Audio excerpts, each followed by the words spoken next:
Hello, everybody, and welcome to the newest indoor adventure in Apocalypse Keys, Part 15, The Parasitic Library. Today is March 24th, 2024, and you are loved. And that is a very important thing that we like to remind each and every single one of our viewers and listeners at the beginning of each and every single one of these games. If this is your first time joining us, you can go to youtube.com/indooradventures to check up on all of the VODs of each of the games that we have played up until this point, or you can go towards anywhere audio casts are being made available for free. You can find us there under the same moniker. And speaking of things that are being made available for free, if you go to patreon.com/indooradventures, you can check up on our after show called Nights in the Courtyard, where we answer questions not only from each other, but also from the community. So if you have any questions for myself or any of these other fine folk, feel free to again join us at patreon.com/indooradventures. But let's say you already support us on YouTube. You already support us on Twitch and Twitter, and, well, the shambling corpse of the creature once known as Twitter, and you're trying to think to yourself, where can I go to help support this fantastic show even more? Guess what, Acorns? I got your back. Quite literally, in fact, because if you go to indooradventure.redbubble.com, we got t-shirts, we got posters, we got mugs, we got crop tops, throw pillows, shower curtains, aprons, clocks. We even have face masks with the symbol of Tiamat upon them, designed by our very own Cyberwolf1201, and currently all of our merch sales are going to help support Doctors Without Borders, which again, as we keep saying, is a very important thing to support. Now, interesting thing, before we leave my general portion of the intro, if you all haven't been checking the news, it is a little late in the game. However, there are U.S. representatives and senators who are now calling for a ceasefire. Again, it's a little late in their game, but the fact of the matter is, we are working towards an actual change, an actual call to action. They have to listen to us if we speak in a loud enough number. Ceasefire now. That is it for my opening spiel. Hey, Noir, who you playing today? I'm playing Judas Iscariot. And maybe his playbook has changed. I'm sorry, what? You want to tell the keeper of doors that you've made this change? He just did. Weren't you listening? I'm looking at. I have 11 experience points, and one of the options is changing. I'm gonna send you a direct message. Okay.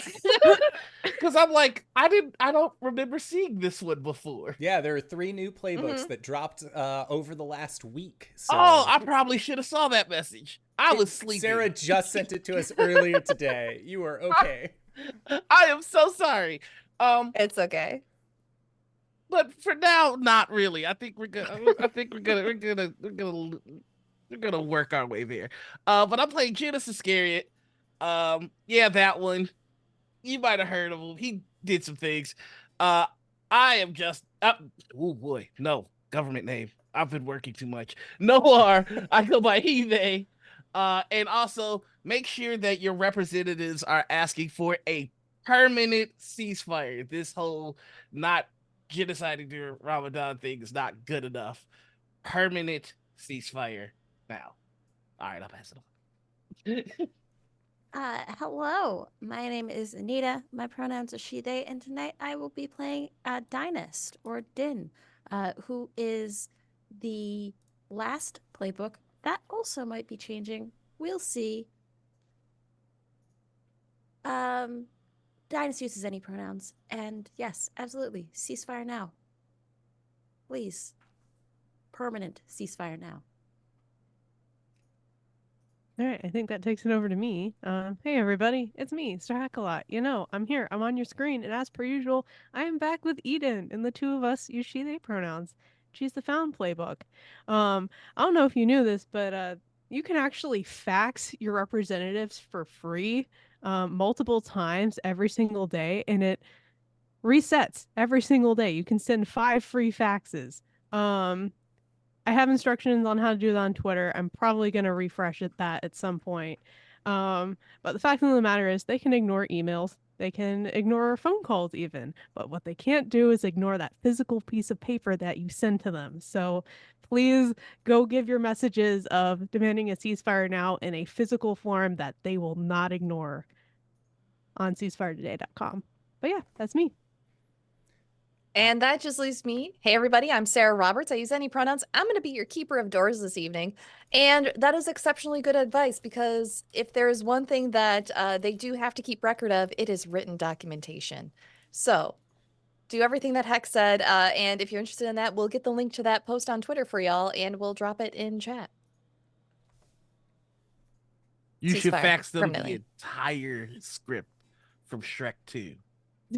Shrek 2, the B movie, my friend. They will learn to love jazz. But with that being said, brand new mystery, brand new intro bit. We good? We good? Let's do it. Fucking rolling! Let's go! There are things that go bump in the night, and we are the ones who bump back.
Location: Division HQ, basement, date, redacted, contact, Marcus Finch, assistant archivist, Omen-class monsters. A rogue interdimensional spatial entity has attached itself to Division HQ.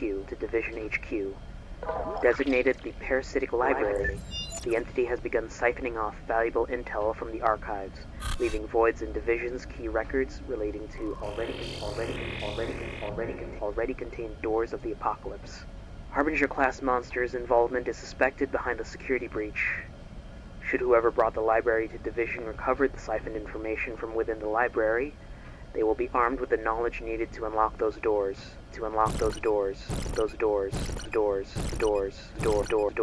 What led the library here, and dislodge it from Division before these apocalypses have a chance to be unleashed, and the Harbinger claims as such.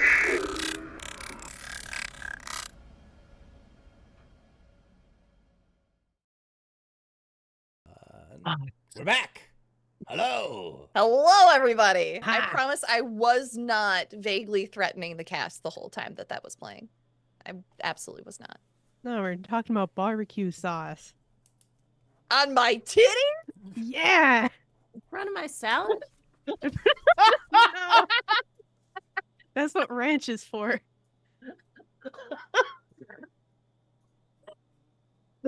We can't read that, Simon. It's too. Simon. It just looks like a white blob. You need a No, marker, you can buddy. see it on screen. See, that's why we're never gonna get freed, because you gotta have Sharpies.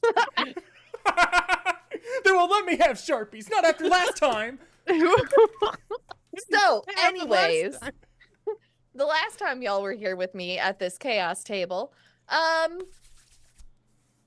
out for a lovely breakfast together, and Din may have had quite the full meal, might have a little bit of full tummy going on leading into this adventure. And a new faction was introduced to y'all with the what were they called? With the Unbroken Circle being introduced to the party through one of Din's connections, placing a bit of a target on Aoife, who played a rather large role as well as Aoife and Joe progressed their relationship a bit further. Thank goodness she shut him up at some point, because we all know that he wasn't going to pull the trigger on that.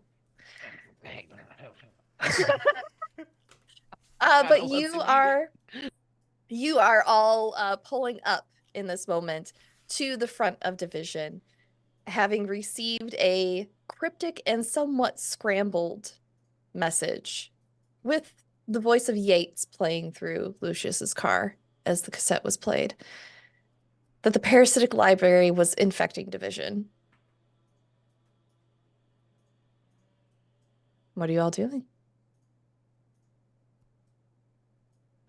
Well, we were in the lobby, right? Yeah. And we smell the scent of decay. And Mm. I also remember correctly. You did smell the scent of Yeah. decay. Uh-huh. You also see Nessie waving to you all as you come in the door with Aoife in tow. Oh yeah, yeah. I forgot about that. So that's Nessie. Don't be weird about it. Oh, you were not kidding. That is a literal dinosaur. Locke doesn't want, but it's all the same. Oh, okay. Celebrated a birthday, actually. Oh, It's good. very, very cool. I'm fangirling on the inside.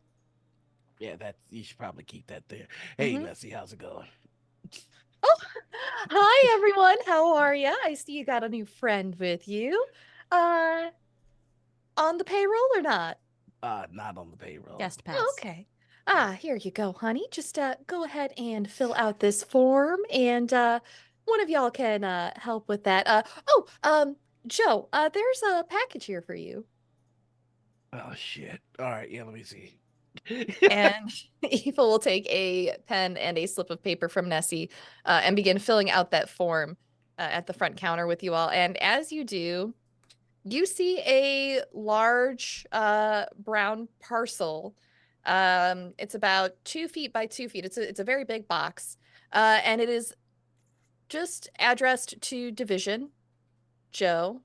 And on the return address, it says, "From Just Joe's, care of Sister Teresa," and it has Sister Teresa's address in the Philippines on it. Oh. Okay, now I'm only 40% sure it might explode. And he goes to open it. Okay. You open it and you see a large box of promotional swag for the new restaurant chain, Just Joe's. And on top, you see a photo of the family who owned the restaurant where you went and fed a whole bunch of folks in the community. Standing out in front, waving at the camera in front of their newly renovated restaurant. There is a large neon sign that has been added in the front with your image in neon, waving to people from the top of the store. I immediately throw most of it in the garbage, and that picture I'll just fold up and put in the pocket. As Joe goes to throw out this box, Din, Lucius, and Eden, you see merchandise tumble out with the Just Joe's logo on it. Baseball caps, there are hoodies in there, there are t-shirts, there's some coffee mugs. It seems that there would be enough for all of you. Oh. Don't this. Gonna grab a mug. No, I'll need that this belongs for in the later. trash. I get thirsty I mean, now. yeah, you do. Okay. Lucius if anybody... also will take a mug. I also get thirsty. He just like looks at you like, This will go great for the break room collection. Oh, no. is there We- so okay, so it's Just Joe's. Is there like what kind of food item is there? I'm basically looking like, is there a commemorative goofy tie that I could quickly swap out that has like, Sure, there is now. I don't know, like the food that they would serve? It doesn't have the food, but it does have very small Just Joe's logo in like a diagonal pattern. Oh, if there's like going a down little it. neon Joe going like, Yeah.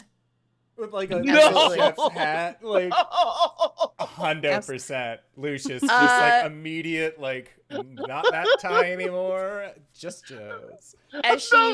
As she finishes filling out her form, Aoife looks over at you all and, what's that? A reason that it's better to be a sinner than a saint. Aoife, would you say What? you are more of a medium or a large? Don't you fucking dare, Lucius. I swear to Fitted God. or standard size? He holds up a hoodie that says "Just Joe's" with the like Chef Boyardee Joe Juice Iscariot. Oh, I'll actually take a large. I like to wear them with leggings like a dress. And Thank you. Lucius that's will hot. fold it over his hand and then extend it. She'll take it and she ties it around her waist. She's still in the little black dress that she arrived at the restaurant in with Joe. If you need but she will running add that. pants, it looks she like also- there is a set for you here too. she'll actually take a baseball cap and put that on her head. Okay. So Joe You fed have- a bunch of people in the Philippines and restarted their restaurant chain. Oh. I did it out of spite, if that helps. I mean, we could go make a vacation out of it, see what it's like. No, that's okay. Okay. I'll go by myself.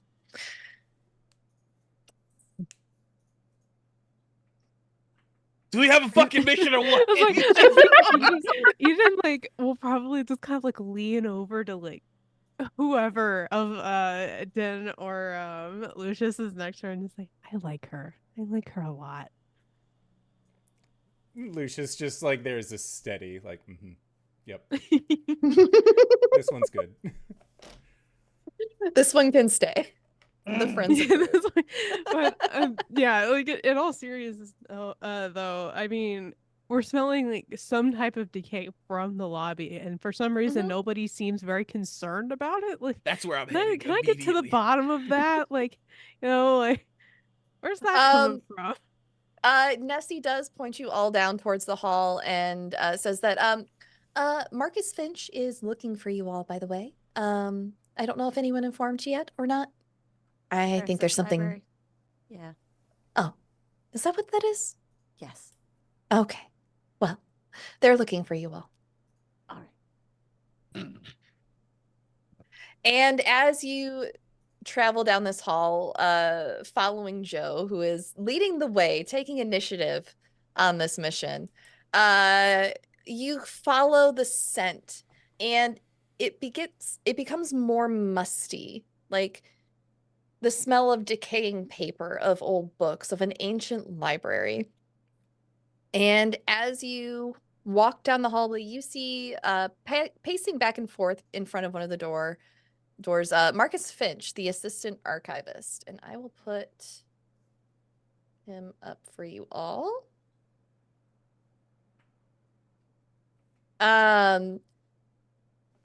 Marcus is standing there with a notebook and paper in hand, as well as a standard issue division radio.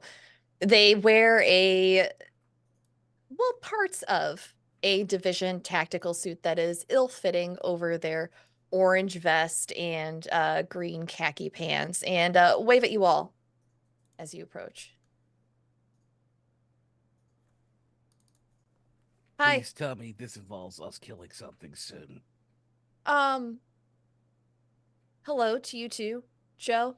It might not. It appears that, well, how do you feel about semi-sentient interdimensional entities that feed off of accumulated knowledge and secrets? That sounds like something good to kill. Okay, Lucius well, you're about feels to walk into one. self-conscious. Okay. So here's what we know so far. The Parasitic Library is a semi-sentient interdimensional entity that feeds on accumulated knowledge and secrets. And it emerges from rifts in, they check their notebook, space-time to attach itself to locations to siphon off what it needs. Any information it consumes manifests inside it and they turn a page over and is lost to the original source. The library has been theorized as responsible for different dark ages throughout history, as it has fed on ancient sources of knowledge. Oh, I hope we don't go into another dark age. Oh boy.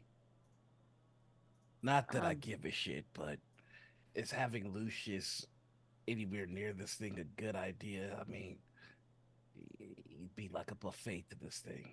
All the secrets and knowledge that he holds. Um, I guess you all are gonna find out. Think of it this way, Joe. What you have just said about me in proximity to this library is true in the reverse. Oh. Your mouth is watering at the prospect of getting your hands on this thing, isn't it? He just sort of like coughs a little bit and straightens up his tie. Too bad you didn't get the Just Joe's bib. I believe there's still one in the crate. Once we finish this job, I'll be sure to clean up the mess. Also, just so you're aware, the library adapts its form and camouflages itself. We didn't even know it was here, feeding on division. The current entrance, they gesture to the door next to them. It was reported by a junior agent when we asked them to retrieve some files from an archive, and none of the senior agents have recollection of it. And as you look at the doors, you see the current entrance to the library is unassuming, appearing identical to many of the standard division office doors throughout the building. Marcus continues on that the library like conforms to the trespassers' expectations of what a library looks like, resembling libraries from across history. Sometimes earlier it looked like the library in my college university. That was really weird. It even got the mascot head right. But right now it currently looks like, and he opens the door and just goes, oh. And you see wood paneling, tall bookshelves, rooms dark and carpeted. Further down a hallway, you see others that host grand column mezzanines. The books themselves all seem to be neatly organized on the shelves. Well, it didn't look like that before, so maybe that's what one of you thinks a library is supposed to look like. All right, which one of you is it? Because it's not me. Your library sucks, whoever it is. It's me. It might also be me. Oh, I recognize the carpet. Aoife speaks up behind you, Din. yeah, it's a nice library. That's what I meant. I don't recognize the columns though. Is that you? She asks you, Din. The columns, yes. Okay. So maybe it's a psychic projection of some sort of amalgamation of our collective consciousness. Could be. And Marcus continues on after listening to you all for a moment. So this isn't the first time anyone's encountered the library. We do know that it's dangerous. We have from previous agents who've encountered it. The interior of the library is analogous to a digestive system, kind of like Lucius, but not quite. Individuals who spend too much time within the library's gut may start to experience loss and fragmentation of their memories. However, anything that the library feeds on can be recovered if found within the records that manifest inside it. And Marcus flips through a few more of his notes and says, additionally, there are other beings wandering within the library that pose dangers. Those lost to time and space, strange beings who have specialized to parasite the parasite, and seekers desperate enough to brave the library's interior can all potentially become hostile if not carefully approached. And that was underlined like 5 times in the field notes. So just a heads up. Lucius, do you still have that book from when we were in the oldest house? Unless the GM specified otherwise, the answer would Must be we hand, yes. did we hand that over to Division as part of our debrief? That's up to you. I would not have handed them over anything they did not ask for explicitly. Well, then there you go. All right, then you still have it. Maybe this is another place where if memories get hazy, we need to write down our experiences. Keep a record. I think that's a Lucius good idea. will pause and open to a blank page, and he will hand it to, and he will write at the top, Lucius Alexander, and then he'll write out like little facts about himself. Okay. In the worst case scenario, and you do not remember who you are. And he will pass it over to Joe.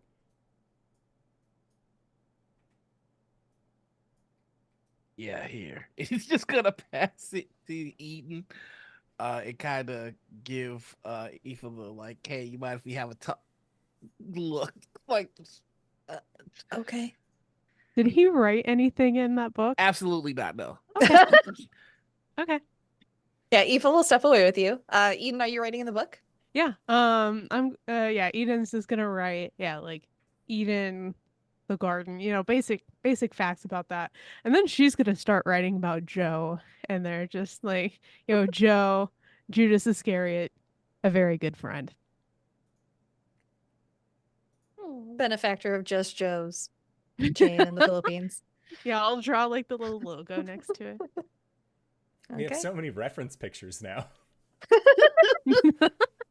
I'm imagining it looking like our character art with just like a Yeah. and a chef hat Oh on my top God. of it. Yeah. Yes. That's what it looks like now. Din, do you put your any information about you in the book? Din puts down what they know about Okay. themselves. At the bottom, slowly becoming human. All right. Din, as you finish writing that and you close the book, your phone buzzes in your pocket. I'm gonna pull it out. It's a text message from Avery with a picture attached. And they say, hey, how do you fly with biblically accurate wings? This feels like too many wings. I finally got the eye thing down. And you see a photo of Avery looking over their shoulder at you with a thumbs up. You can see that there's a eye on the side of their face. And they have 6 wings.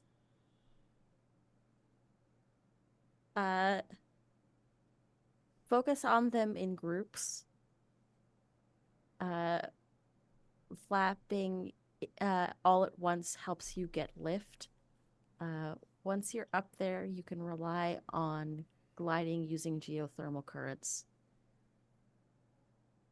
There's a few minutes and you get that little notification of someone typing back.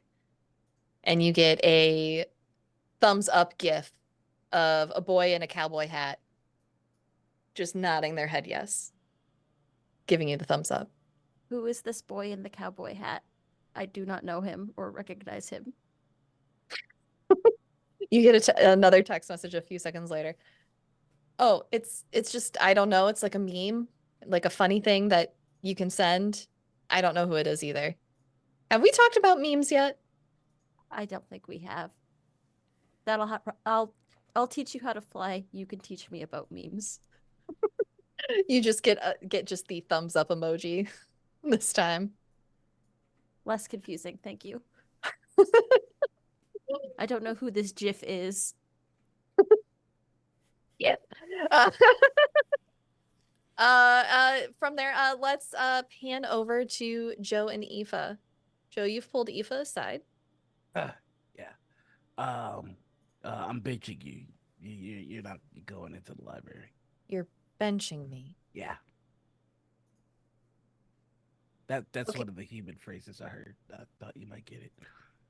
Okay, first, You said that I had to stay with you all because I was in danger, and now you're leaving me behind? I'm leaving you in division. That there's a difference. You're leaving me. Stick by Nessie. Nessie got a mean neck whip. Yeah, I don't doubt that. Okay. Fine. Okay. I will stay here. Okay. You're not gonna do something clever. I'm gonna find you in the library because that'll upset me greatly. I mean, it does look it does look a lot like a library that I'm familiar with. But if you don't think that I can be of any assistance to you, then that's fine. It's well, the consequences. You don't. We Mm-hmm. between all of us, Lucius, Mm-hmm. Eden, Mm-hmm. did Kind of like we? the consequences for pulling me into your world when I was perfectly fine as a normal human in my own world. Oh, jeez, I know you're gonna bring that up. Hey, in fact, Jesus, can you do something about this? Not important. Um, uh, Wait. Can you like direct line? sometimes it's a whole thing. That's Hmm. why there's the whole Joe's, well, just Joe's. He's always doing dumb stuff like that. Feeding people is dumb stuff? Yes, yes, it is. It's not. Okay. It's not feeding people. It's getting people to feed each other. That's kind of his whole Hmm. spiel. I see. Yeah. The whole teach a man to fish and gotcha. Okay. Okay. Okay. So you stay here. Mm-hmm. Okay. Um. Fuck. It's gonna summon Excalibur and hand it How to long her. have you known Nessie, by the way? Oh, about Nessie, we're going on 150, 200 years. I think around there. I don't remember these things. Excellent. Yeah, I'll stay here with Nessie. Okay. And here, just it don't do anything stupid. It puts Stupid? No, Excalibur in never. their hands. Okay. Um, I'll be back. And if I don't remember you, like, don't be a dick about it. It's gonna just walk. You all watch as Joe comes back to the group. Aoife's standing on the other side of the hallway holding Excalibur with a rather content and pleased look on her face as she watches between the four of you and Nessie. Mm-hmm. I hear you. Oh, he just if any of you say anything, I will kill you. Now let's go. So are you not going to be using the sword Shut that up. always hits Shut and up. you've Shut described up. as... Shut up. I am just trying to understand the situation before we go into this hallway that is surely made of meat and mouths. I've got other methods of killing, and should the worst occur where something happens to Division, Aoife needs Excalibur more than I would. So, and I've crossed a lot of people, and so there's always the chance somebody's gonna try and do the cliche get to me through her type deal, or maybe I'm being played and Aoife is evil, and I've just given them the greatest weapon ever forged. We'll find out. I think Either way, it'll be a fun Thursday. Lucius puts his hand on your back as like we are marching towards the entryway of the Parasitic Library. And he says, I just want to applaud you for being very brave. You just put a new romantic interest next to the office gossip who has known you for the better part of 200 years. If I was trying to keep anything for myself, not the way I would have played it, so I'm very glad you are keeping things out in the open on the table. And he opens the door to the Parasitic Library. But of course, we wouldn't want Aoife to be in any kind of situation. Having Excalibur certainly would not be helpful in a situation like this. You're right. It is a lot better to trust Aoife to protect herself with Nessie to keep her company for. It couldn't be that long. We were in the oldest house for what, a week and a half at the time? But it's fine. I'm sure they would find some way to fill all of that dead air. And Lucius walks take into your the point. library. Take your petty points for this this session. It's just the look to camera is what killed me. The realization of the awesome or the office gossip. Oh my god. Lucius, there'll be a time when all that exists is you and I as we stand in front of the door to oblivion. And I want you to know that I fully intend for the last event to ever occur in this reality is me telling you to go fuck yourself. So, GM, you told me that I gained pity points. I am at the doorway of the Parasitic Library, but I have hit 5 current darkness points, which causes me to become torn between. Oh, hold up. Oh boy, let me pull up your No fucking way, playbook. bro. I was my at God. 4, and I decided to be snide, so really that's on me. So torn between is a generic move. When I am torn between my monstrous nature and my human heart, or when I am tempted by what the darkness demands, make a choice. Let your monstrous nature show and describe the damage that your outburst causes, mark 1 ruin. Describe how you diminish your power and conform to the pressures of humanity. Lose all darkness tokens. Or spend a bond with someone. Describe how they directly or inadvertently help you gain control. Well, considering that right now I have no bonds. I have 0 Okay, bonds well, with everybody. yeah, fun fact, I actually have a move that can trigger when someone is torn between, so I'm gonna go ahead and do that. Ooh. Because the found playbook is really cool. So the move is called You Are Not Alone. And when a PC is torn between and must make a choice, you may reach out to them physically or psychically, same letters, different psychically, and tell them why they shouldn't be afraid. Mark 1 condition and ask them, how do I help you believe in yourself? They no longer have to make a choice and find a moment of clarity and calm. In addition, the both of you gain 1 bond with each other. Oh, hell Okay. yeah. So let me explain what's happened when you find yourself torn between your monstrous nature and your humanity. You are having this petty back and forth with Joe, Lucius. And as you step into the Parasitic Library, before your foot even touches the ground, it is like you have stepped into the most delicious buffet that you have ever seen. You could abandon these 3 here and Marcus too. Who cares about Joe and Aoife? There is knowledge within your grasp. You could dine here for what seems like forever. And the voices of your friends fade away. And there is only the rushing sound of knowledge in your ears. And then Eden comes in. Yeah.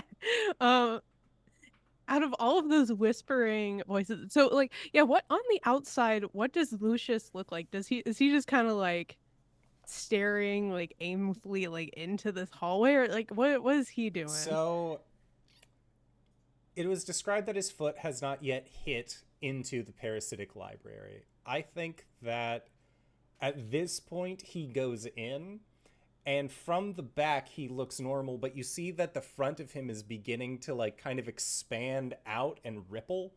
and you start seeing like his tendrils grabbing books from the wall, and he's just like pulling them in towards himself.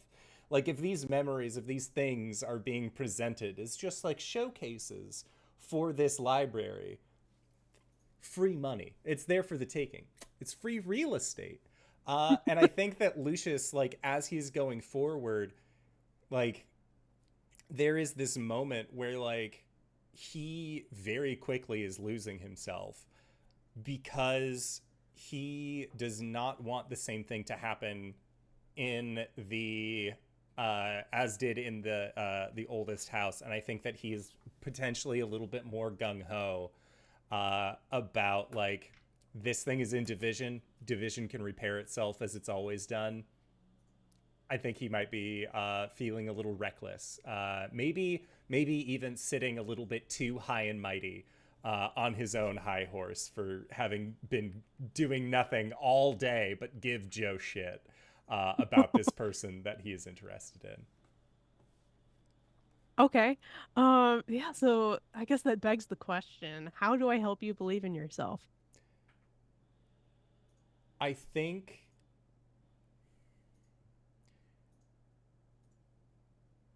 the question that I want to pose is, have you ever had an involuntary muscle movement that has lasted for a significant amount of time? That like, so for example, like if your arm is twitching or like if your hand is shaking, where you're like, I need this to stop, but the brain isn't able to send that signal.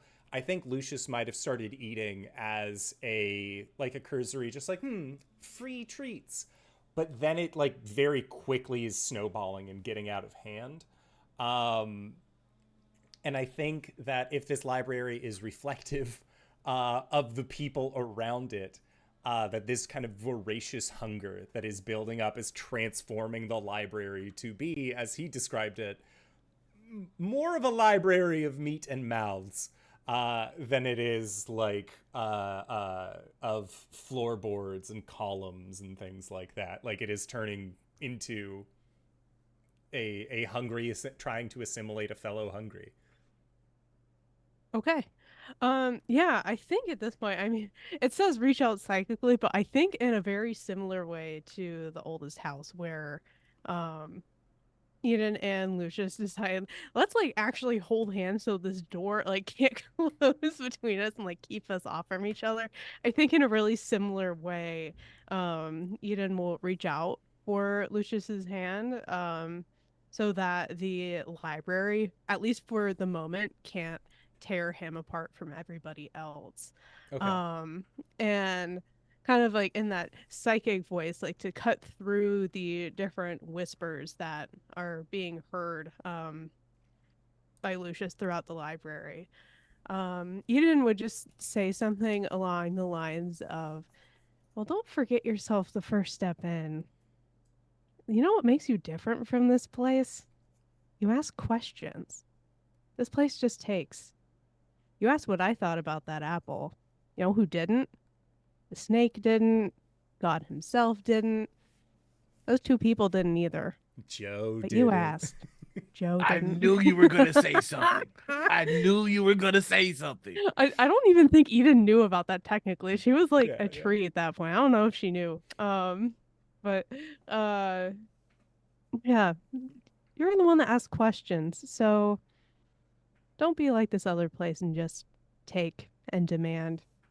Keep asking questions. Don't forget who you are. So if you have reached out to take Lucius's hand, there is the horse girling moment of like, this is like the psychic thoughts like coming through. And I think you feel Lucius relax as he feels your hand in his. And then there is a quick away as like he kind of like takes his hand, almost like it is like a burning sensation. Like, too hot. Does not want to touch the stove. And I think that is enough to bring him back down. But you said you get a condition as a result of this? Yeah, I get a condition. Would you like one of my hungry conditions? What does that mean? So the hungry, there's the standard condition tract, but then the hungry creates additional conditions that they can fill as part of their thing, because I can take on others. So if you want, I Okay. have other conditions that aren't standard. If you want, as a like narrative, Yeah, result you know, for let's this you go game. with could- that. That sounds fun. You guys can also, if you don't think a condition on your sheet fits, you can also tell me what you think the condition would be and go that way. I would say one of the ones in this moment is prideful. Okay, yeah. Let's go with it. Hell yeah. Now all my darkness tokens go away. I can go back to being shitty to Joe and for actual benefit instead of a detriment. I learned nothing. And then you also get a bond. I get a bond too. Oh, hell yeah. Let's go. I've been waiting to use that move, but nobody has been torn between like ever. Yeah, I think that was our first one, right? Uh-huh. Yep. Joe's gonna go back to Eva again. She's already walking towards Nessie. Hey. Oh, yeah. All right, here's the deal. Okay. Stay by my side. Don't do anything reckless. I think I may need that sword.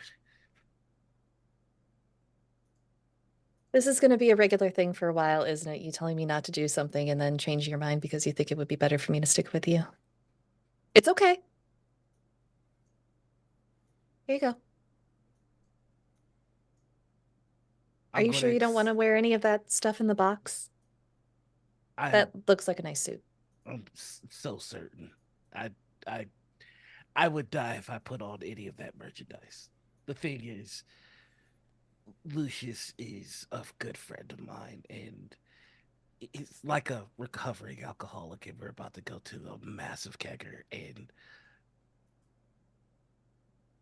if he gets reckless, I may need to knock him out and drag his ass out of there. And so, Gotcha. thank you. Okay. Just let me know how I can help. All right? Hold on to your memories. I don't give a shit if mine go. I've lived a lot of lives, and not all of them great, but I just don't want to deal with you looking at me and not. Let's just fucking go. All right. And Eva will take your hand and follow you back to the Parasitic Library. You two can meet up with the others.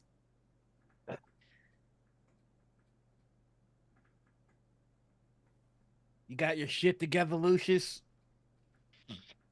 I like to imagine that like the whole Lucius Eden moment happened when Joe had his back turned, and then he looks back. He's like, "Oh, you got your shit together?" And Lucius like looks like deeper eye bags. He's like rubbing his hand. Like he just like looks a little bit like smaller as a person. And he just like nods and then looks back at the hall. Yeah. All right, well, don't lose yourself again. I got the sword back just in case I need to cut your fucking head off. I wouldn't have it any other way. And that's why I love you. Gross. Let's go kill a library, I guess.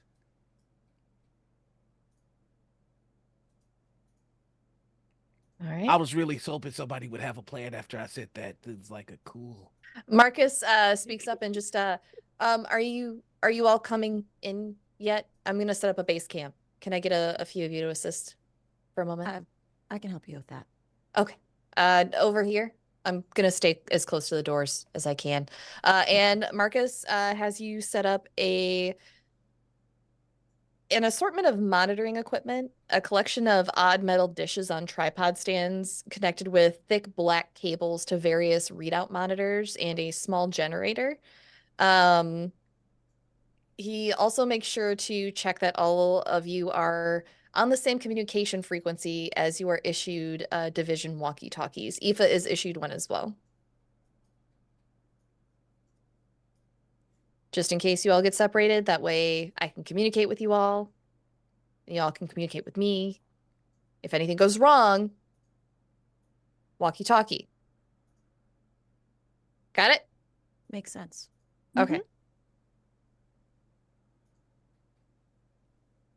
Call a walkie-talkie since if there's something more professional sounding.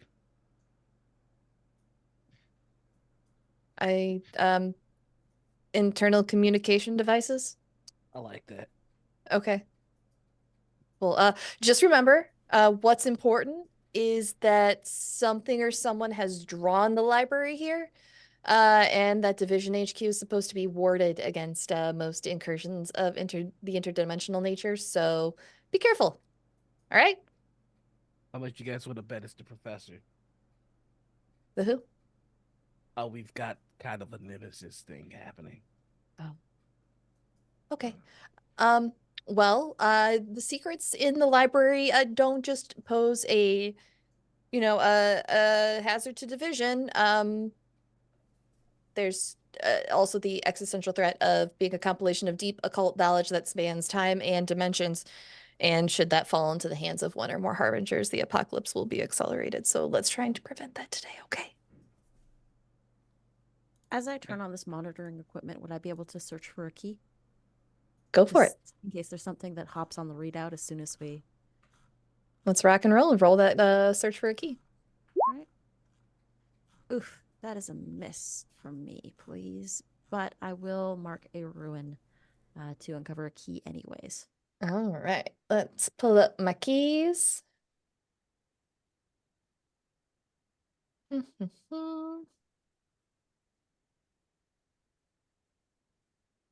You find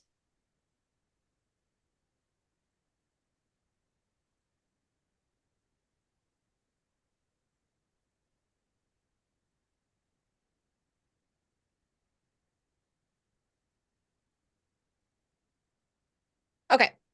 It's not going to be directly related to the monitoring equipment, but as you are setting it up, Din, you hear the ringing of a telephone. It's just a few feet away, sitting on one of those old Victorian telephone desks. And when you pick it up, it speaks a repeating code in an old-fashioned voice.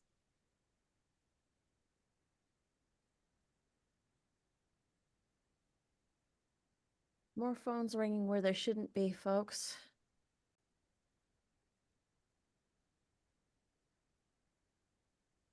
And with our first key, I will put you all on the map for this adventure. Way!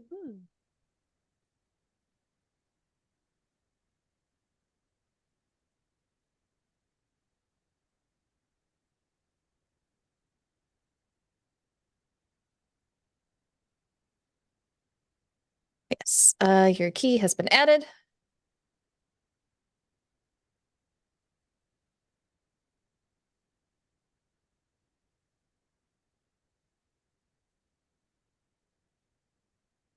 So, where do you all head now?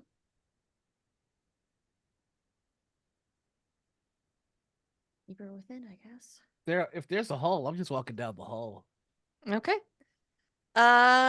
As you begin walking into the library, you walk through a short hallway and you all find yourself in the stacks. The stacks make up the largest section of the library. It's a labyrinth series of looming bookshelves that seem to stretch on for impossibly long. Someone roll me 1d4. Joe is 1, Eden is 2, Din is 3, Lucius is 4. I rolled a 4, fastest die in the West. Lucius. What evidence of habitation do you find scattered amongst the books and tomes here? I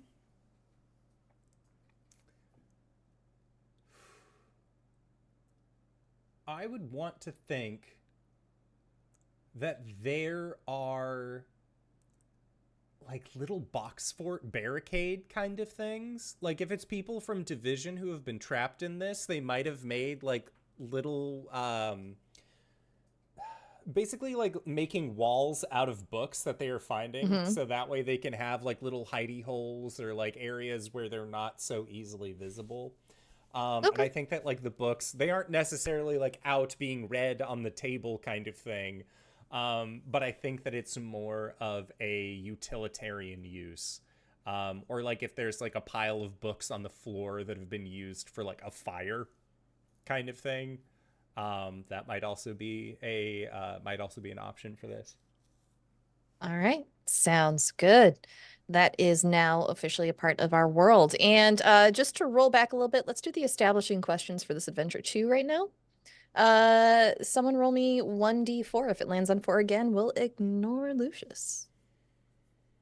Roll a 2. All right, so that's Eden. Eden, you've worked with Marcus Finch before.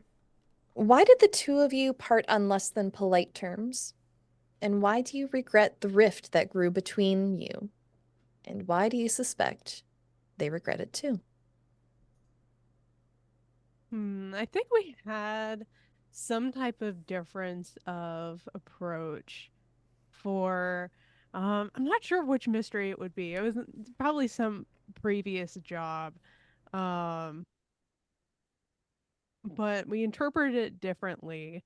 And I think a lot of how Eden's brain works is like, at least in terms of records and libraries and stuff, hers is much more of a like almost like layers of like a fossil record type layer.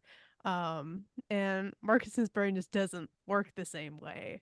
I think we had a kind of big misunderstanding between that, um, where we were thinking the same thing, but I think saying it different ways, and we didn't really um recognize that at all. So it just got more and more intense, and like there was just this rift between us that I think the two of us kind of regret now that time has passed and we realized that we were saying the same thing, just different ways. And we shouldn't have gotten so hostile towards each other. Okay. Why do you expect that they also regret it? I think with how civil Marcus was acting at this meeting with um the group and himself, he was very matter of fact, straight to the point, didn't really try to obscure or hide any details.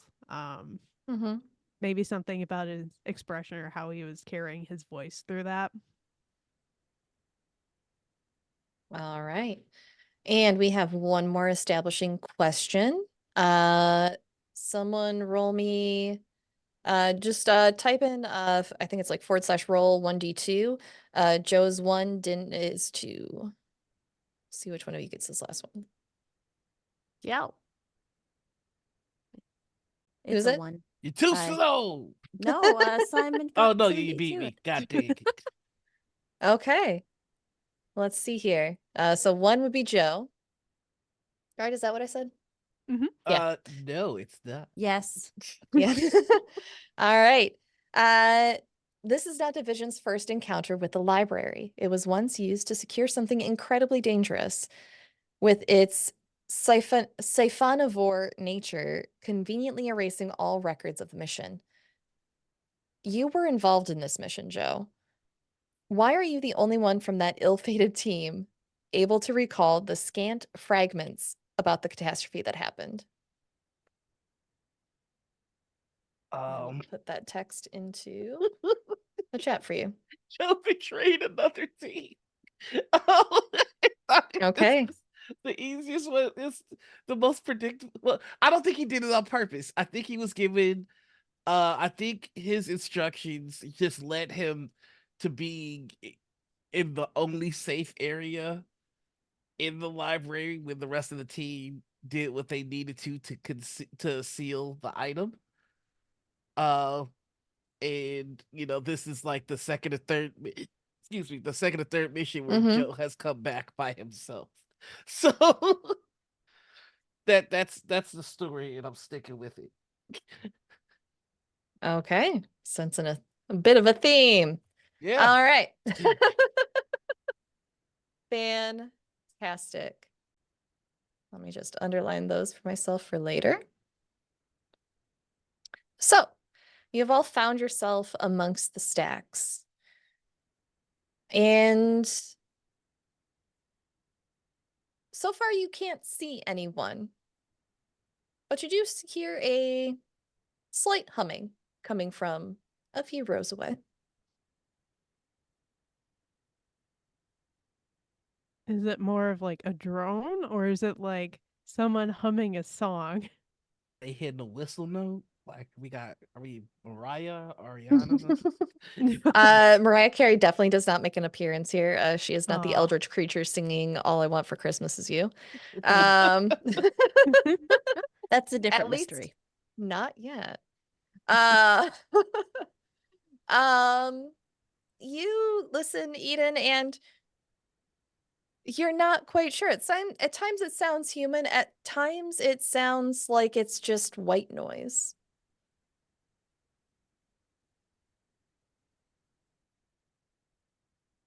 Hmm. So do we go towards or away from the unknown sound?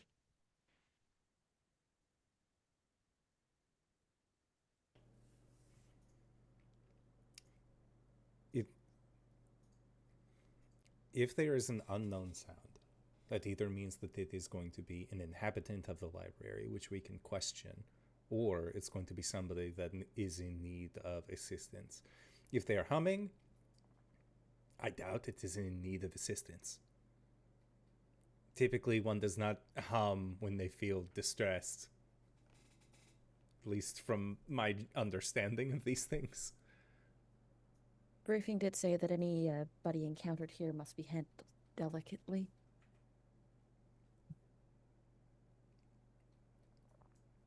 So, diplomacy faces on, I suppose. Siren type situation. Those are notoriously tricky to get out of. Ben's going to cut a corner to sort of make eyes on the person humming. As you do,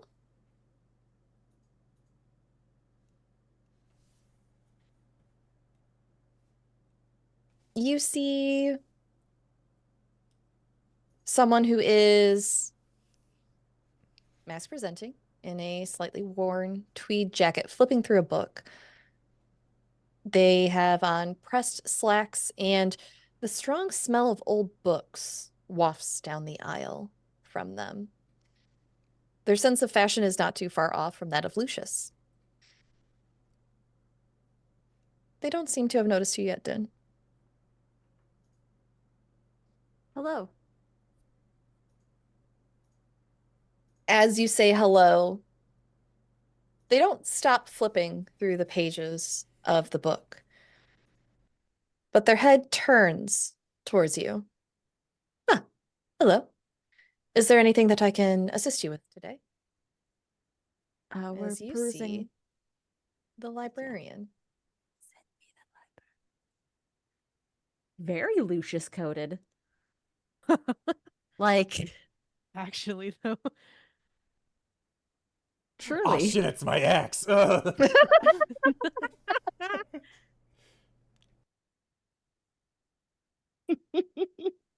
Hello. We're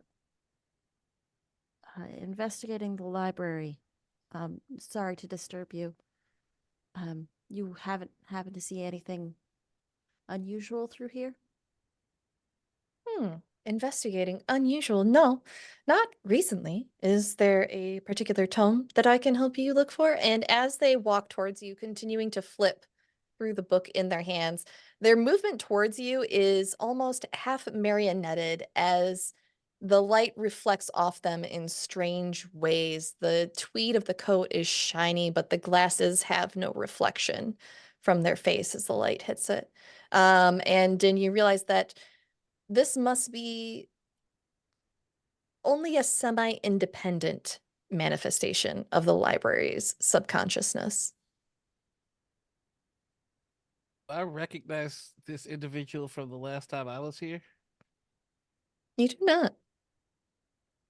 Joe, you know that from the last time you were here, you did encounter the librarian. You encountered them more than once, but their form changed every time. Hmm.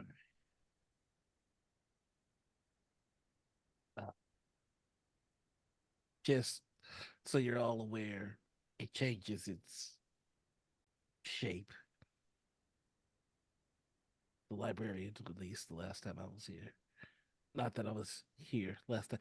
Don't worry about it. Just trust me. I was hoping to look for a tome that might tell me why the library would be able to break through very strong wards to infect a place that is otherwise protected. You are looking for a section on the occult. I would be happy to assist you with that. I do so love visitors. It's a shame they never tend to last long. I can feel unspoken words vibrating around you like a beehive. So many secrets that are just desperate to burst out. Might I tempt you to share a few as we walk? If not, perhaps you are looking for something in addition to the occult information to add to your knowledge? And they come down the aisle towards you, Din, and you all watch as they turn at the end of the aisle and wave for you all to follow. Looks on the occult this way. The ghost start as any. Was the librarian helpful last time you were here, Joe?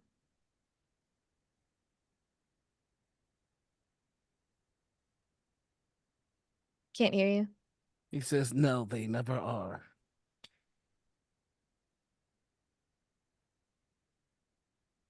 Except this one library in San Diego. There's this librarian, Michael. He's a really good guy.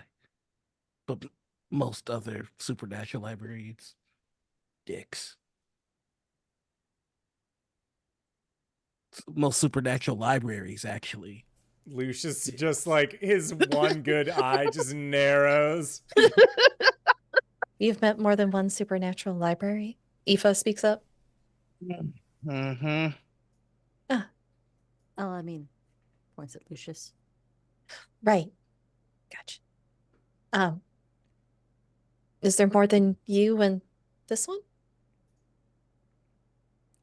And Lucius, I think he actually like thinks about it, and he says, with our luck, there is at least one more. Oh, I know for certain there's one more.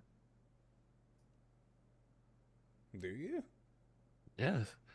Oh, the Library of the Rock, the Library of Peter. It's the Vatican.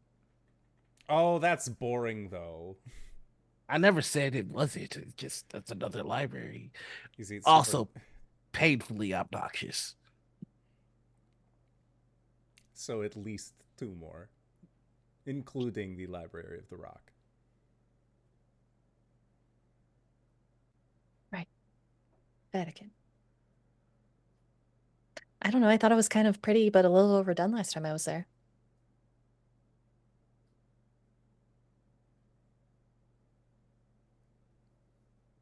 Kitty. My boy. I see mittens on the screen. Son.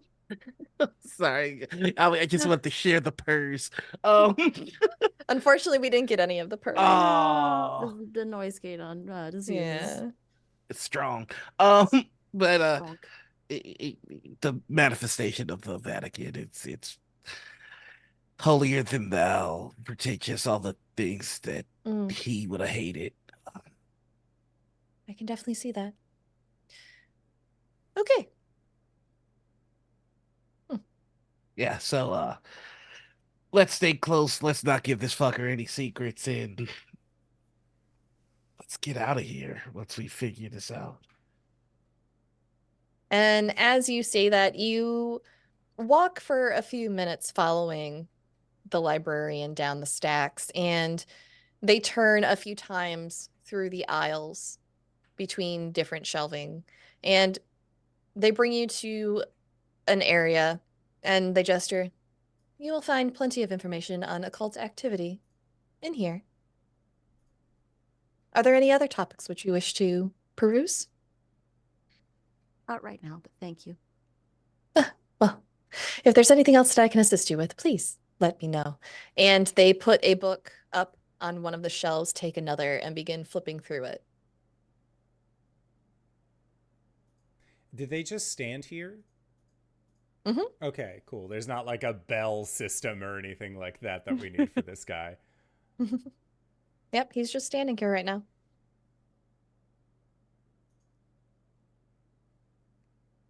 Okay. Well, I suppose we should start researching, right? Oh, I hate this part. Okay, yeah, sure. Let's research. I'd like to grasp for keys. Okay, please do. Okay. Buddy, give me a second. I'm grasping for keys, man. Aw. Oh, okay. Keys for the boys. Ew. All right, let me grab a Oh. key, okay? Oh, we're getting some purrs now. As long as you're talking, we can hear the purring. Okay, let's get it. Grasping for those keys. You think I'm gonna get somebody? Yeah, I think I'm gonna get it. Oh, my Let's heart. spin and roll. I'm gonna spin 2 tokens. Okay. You think that's good? Oh, okay. Yes, you do. All right, and here we go. No. A 13. Oh.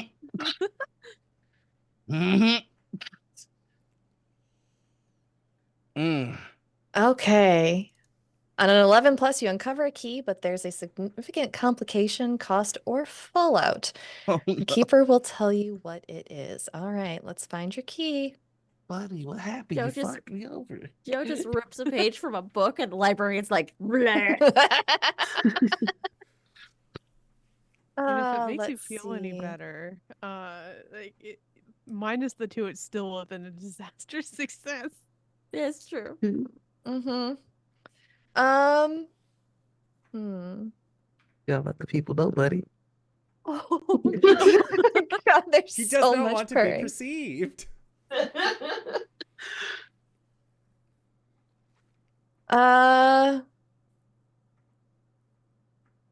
Okay.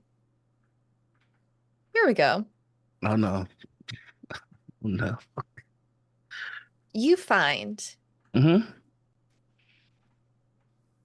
a beaten paperback with dog-eared pages containing branching paths of possible futures. Stellar, oh, that's a different key that got combined. Yeah, so a beaten paperback with dog-eared pages containing branching paths of possible futures. However, Mm-hmm. as you are flipping through this, Aoife has also found a book, not too far away. And she is staring with a blank face into the pages as she runs her hand over it. Words are going from her fingertips into the pages.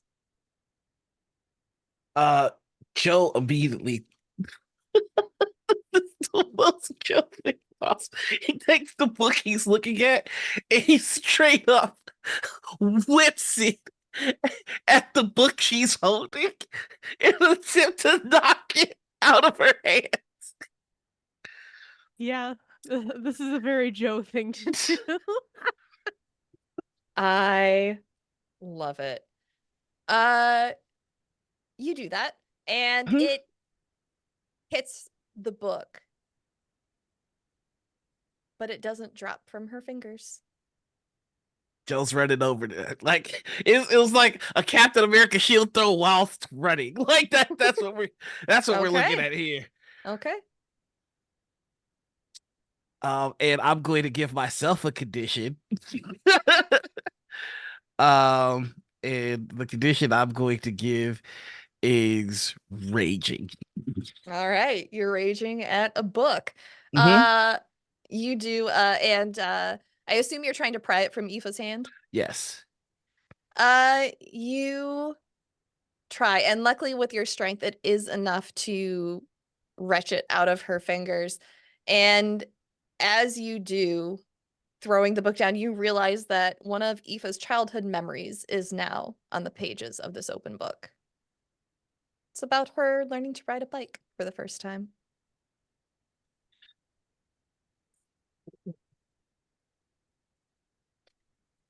Joe, did are you okay? Did you need something? I told you to be careful. I was. Wait, what? So, any chance you could fill me in on how you learned to ride a bike? Um,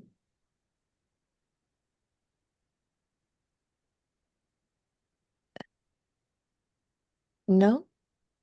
I don't I don't think I ever rode a bike. Uh, Why? I, the crowd is forming, and I have to give myself a darkness point. uh, um, reason being is let's see, something else will break it. Uh, oh yeah, you learn for love that is yours and only yours. And I think he's gonna take this as somebody's trying to take my toys type deal. Okay. And now it's on with the library. Like now it's Oh, Okay. Okay. he's just gonna calmly explain. This library, for as long as you're in it, is trying to consume all of the things that make you who you are. That is what this place exists to do. And it is not going to be allowed to take anything any further from you. Okay. Don't touch anything. He's going to look to the librarian holding the book with the memory Excalibur in hand and go, give it back. And they turn to your group again. Their eyes never seem to settle on one of you. It's almost like they're looking at you all in sequence, almost like the DVD symbol bouncing around on a screen. Give what back? Would you like to check something out? This memory is hers. Give it Hmm. back. Let me take a look. And they come over to you, shelving the book that was in their hands, reaching for it.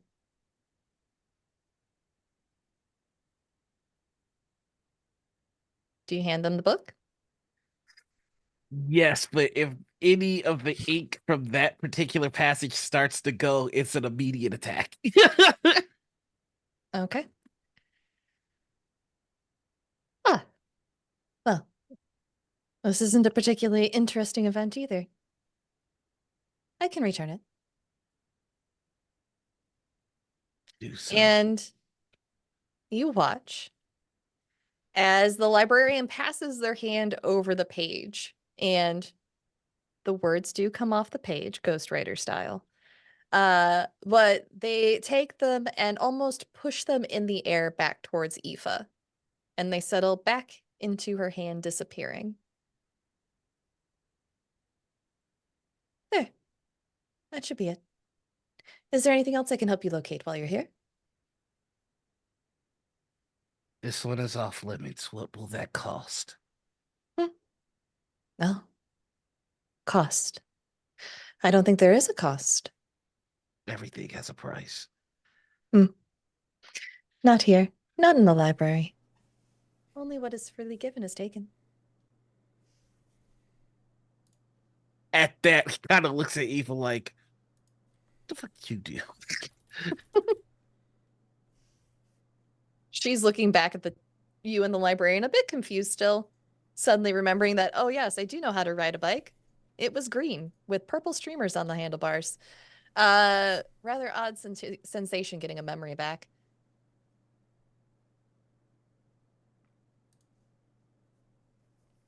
I will give you one of my most precious memories if you refuse to accept anything from this individual.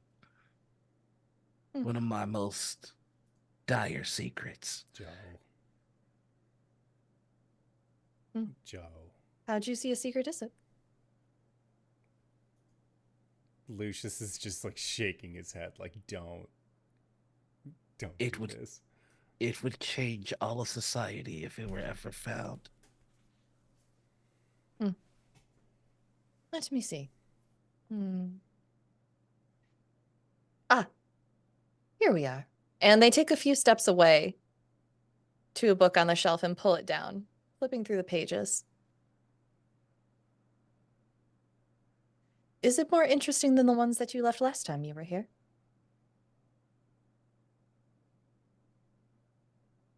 It's the one thing I held back. And they flip to a new page and present what appears to be a blank book to you, holding it out open. I will accept it. This one may peruse the stacks without consequence. Nodding their head to Aoife.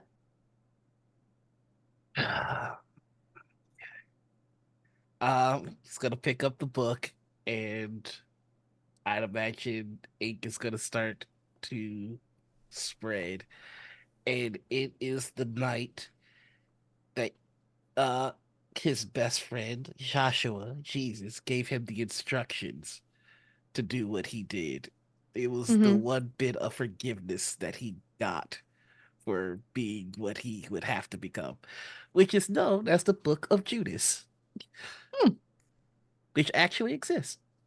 It does.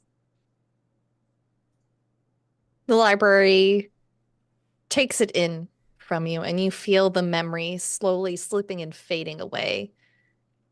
What fragments remain seem like a dream, just on the edge of your subconscious. The librarian takes the book back and closes it and reshelves it. Ah, very well then. Is there anything else I can assist you all with today?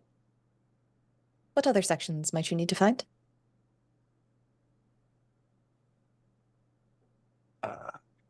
Anybody? I feel a little off.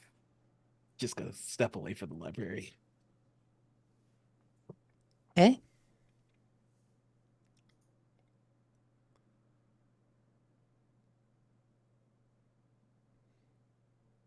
Joe steps away from the library and finds a cat. It's the Library oldest cat. cat. Hooray! Darn Where you, were you when Zoom. we needed you? Darn you, Zoom, for noise gating the purrs that I know are there. There's so many.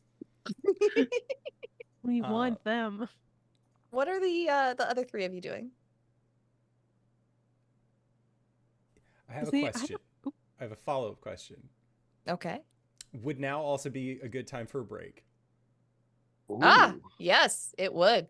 Give us some time to think, to do our thoughts about what we want to do when we come back. And also, we're going to be back in 5 to 10 minutes, so don't go no place unless it's to grab a food, grab a drink, grab a friend, or possibly go to indooradventure.redbubble.com, pick yourself up something nice, and we'll see all of you guys shortly. All right, everybody. See you soon. Hello, everybody, and welcome. We have returned to our Apocalypse Keys game. I don't think we came up with anything that we wanted to ask the librarian while we were off camera, but that's fine. Sarah, take us away. All right. Speaking of the librarian, he has begun to move away from you all as Joe steps away in the opposite direction. The librarian takes a book off the shelf every few paces and flips through it, then moves on to another one, and another one, and another one. Are you all doing anything now that you've been led to this section on the occult?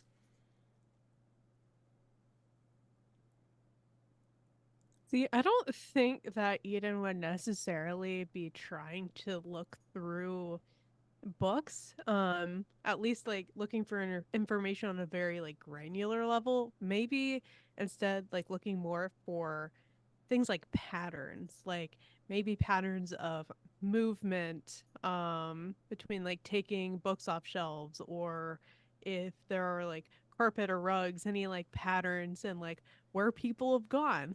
Where where have they been most frequently? Just like that kind of stuff. Okay. As you are looking for patterns, you notice that the books use an odd cataloging system. You can't quite make sense of it. It's not the Dewey Decimal System. There are symbols and numbers and things that it doesn't make any sense to you. You can't make heads or tails of it. But as you move through the stacks in this area looking for things, and you're contemplating this from behind you, a few rows away,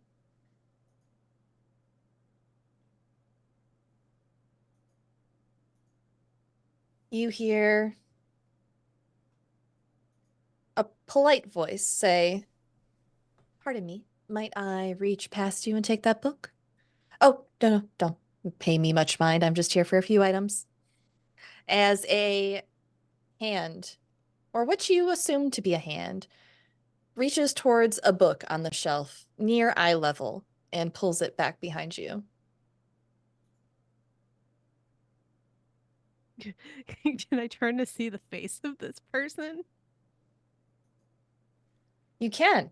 And as you do, you see the formless amnesis between, and I will show them to you. As you Ooh. turn, you find the source of this polite voice. You come face to face with a torso. This tall, looming, monolithic figure. Their form follows the rules from a different set of physics entirely.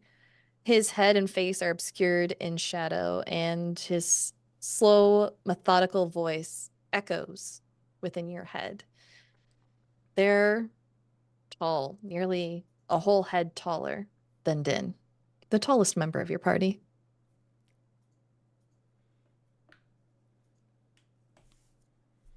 Oh, hi. Yes, excuse me. I don't know what I'm looking for exactly, but I'm glad you found what you're looking for. Yes.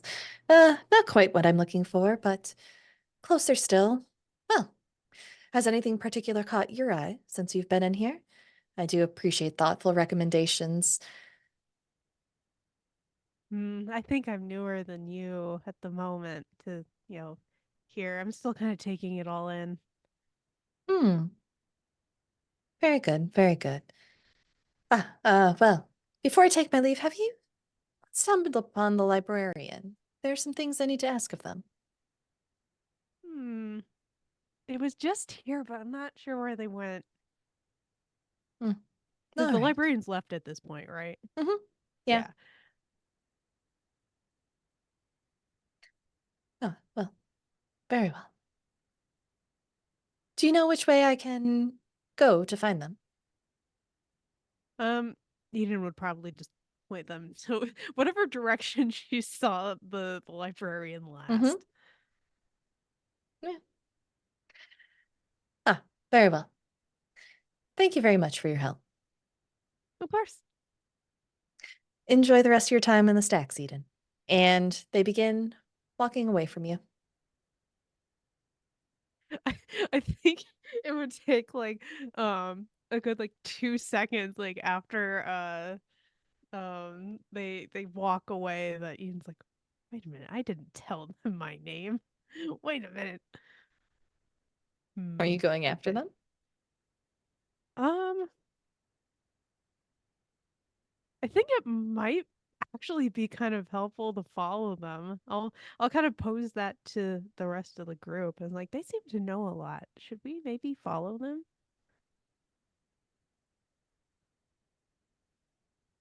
To what end? Well, they're looking for the librarian. Maybe he has the bone to pick with them too. We encountered the library and I didn't see us pick any bones. Joe, consider it this way. This is a place that consumes knowledge. That creature, that individual, they are taking knowledge from this place. They are reading these books freely. That does not raise any questions to you. I have a question. Aoife speaks up from just outside the circle that I imagine you all are making in my head in the stacks. Shit, sorry, 5 people. And he just spreads out. Like, you have to open the circle for the new person. Right. So following whoever that was probably a good idea, but also, is paper supposed to make animal shapes? Or I didn't touch anything this time, I swear. She looks right at you, Joe. And as you all turn to look where Aoife was pointing, you see at the other end of the aisle from you, you see a form roughly the shape of a cat composed of swirling, massive scraps of paper. And noticing you all, as your attention is drawn to them, they speak in a voice like the wind. Please, can you help? We are lost in this place. Something, many things are missing. We can feel them out there somewhere. As you encounter the shade of what was, and I will show them to you as well. Oh, Can I have that as a plushie, please? Well, We I have don't to know help how you them. turn air and paper into a plushie, but you know what? We'll You give it the old college try.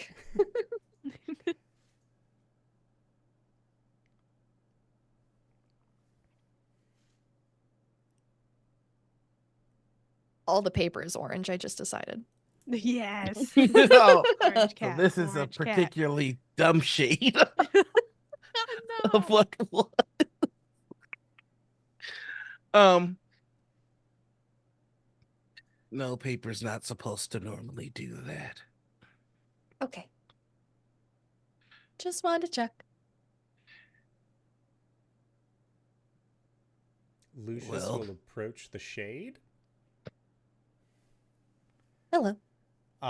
And I think he'll crouch down so that way he's like closer to eye level towards it. You don't have to crouch down very far. This okay. creature comes up to like waist height Oh, on you, okay. Lucius. It's big. It's was big. under the assumption that Big it was kitty. like kitty size, not fucking No. kitty size. It's Yeah. kitty size. Like a big old tiger. Lucius will ask, when did things start going missing? They've been gone a long time. I can't remember. I feel them. Can you lead us to them or share what you are feeling? And as you say that, one of the papers ripples and detaches itself from their body and flutters to your feet, Lucius. And you see a recipe from a cookbook. It's about making apple pie.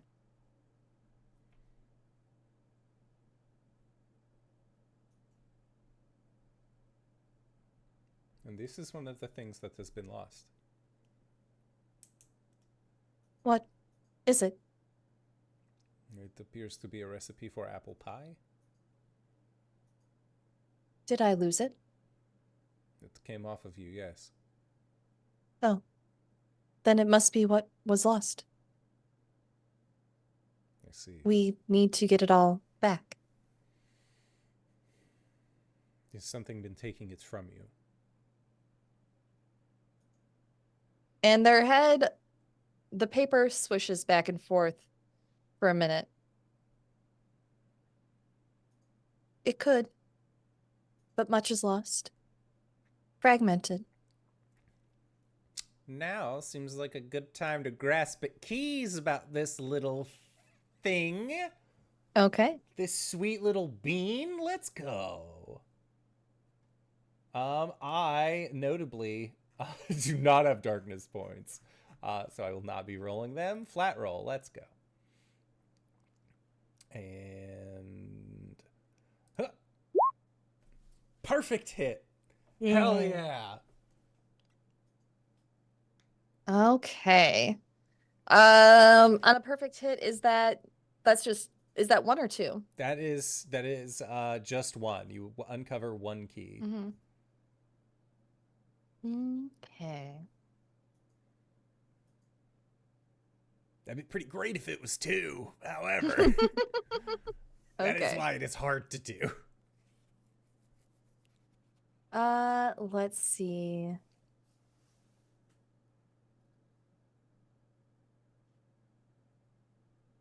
You see the swirling mass that this creature is made up from, and they almost leave a trail of it. There are puffs and wisps of it floating throughout the library as you look around. And you realize that this is stellar detritus, a twinkling matter that must have come from outside the library.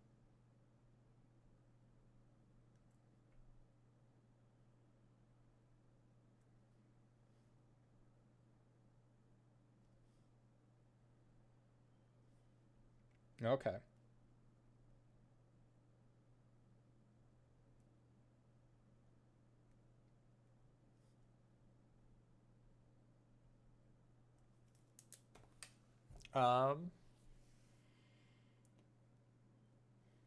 Do you remember how you got into this place?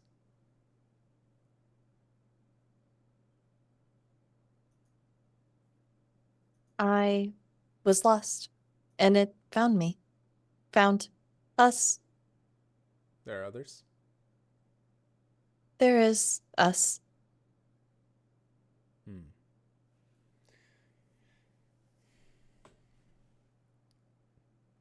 There was another here. Tall cloak, no face. Do you know them?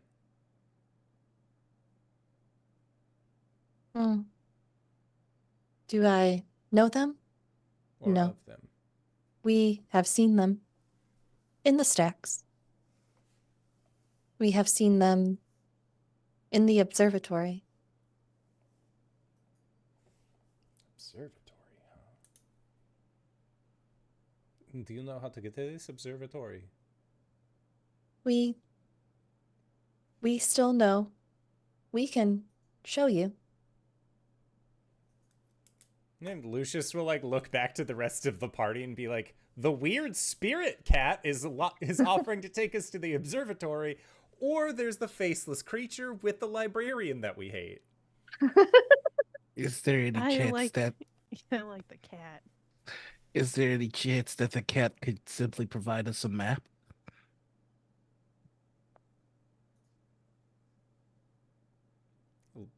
Do you ask them? I think before Yeah. Lucius does, he would say, "This is a place that shapes itself based off of the feelings and memories of those who enter. A map may not do us any good."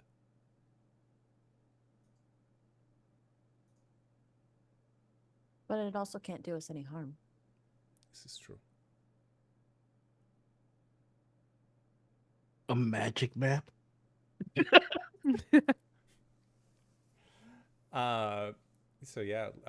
Lucius, I think he'll take out his book that he brought with, and he will ask the creature to draw a map and then to take us to the observatory if possible. If they don't end up being like, no maps, I don't write shit down, not anymore. You present the book to the creature, and it looks at you for a moment, and then simply says, "We have no thumbs for writing."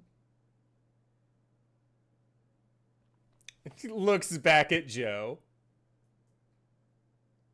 No It's thumbs made for out of writing. pages. I thought maybe one of them might be a map. Shakes his head in disbelief. Jeez.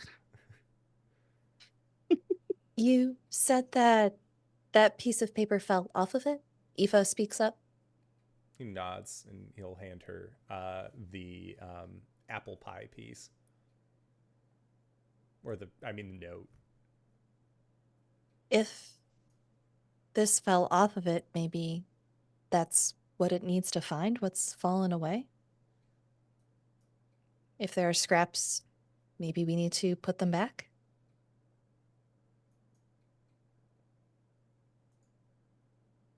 It's possible. She'll hand you back the apple pie recipe.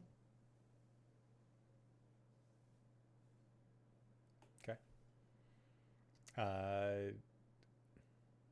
Well, we could go to the culinary section or observatory.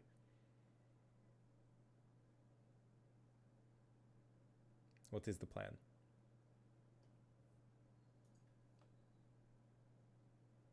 Joe's gonna pull out a coin. 50-50. All Heads right. observatory, tails, cooking section. Sounds good to me. So heads will be odds. Okay. All right. So it's even. So it's tails. Wait. Cooking section. Yep. Cooking section. Mhm. Thank you. I forgot immediately after I said it. I was just repeating it that. in my head because I've also done that too.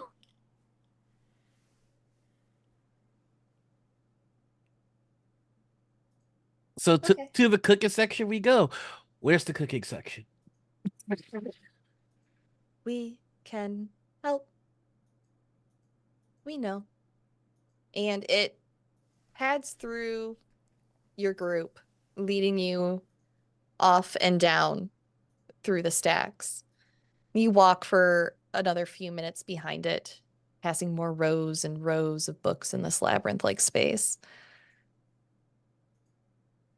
We have arrived. We helped. You did help. Thank you.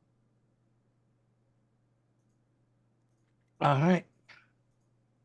I guess we're just looking on the floor for pages. So would that be grasping keys? This would just be, you can grasp for keys, but this would just be probably a basic search as well. But if you'd like to grasp for a key in this area, you can. I'm gonna grasp for a key. All right. And I'll put one darkness token in it. Okay. That's too many darkness tokens. There we go. The one time I don't put two King Darkness tokens in it. Okay, that's great. Could mark a ruin. You know what? I will mark a ruin. Yeah. All right. That brings me to 6 ruin. All righty. You find more scraps of a recipe book. The typing on them seems to match the apple pie recipe that Lucius has. You also find on the floor a worn scrapbook containing black and white photos with redacted faces.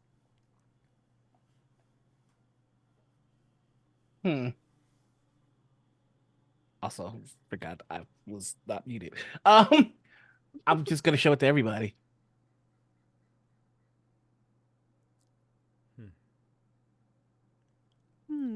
I wonder if all pictures are like this in here, or if it's just this one. Is there anything on this scrapbook that might lead us to think that these are division members by chance? You're not able to tell. There's no division logos or anything in any of the photos, but you do see they appear to be repetitions of the same people. You can't see their faces, but from the silhouettes and the body shapes, the clothing being worn, you get the sense that this is probably 15 to 20 years old. The clothing is out of date. It's been here for a little while, but it seems to be all of the same group.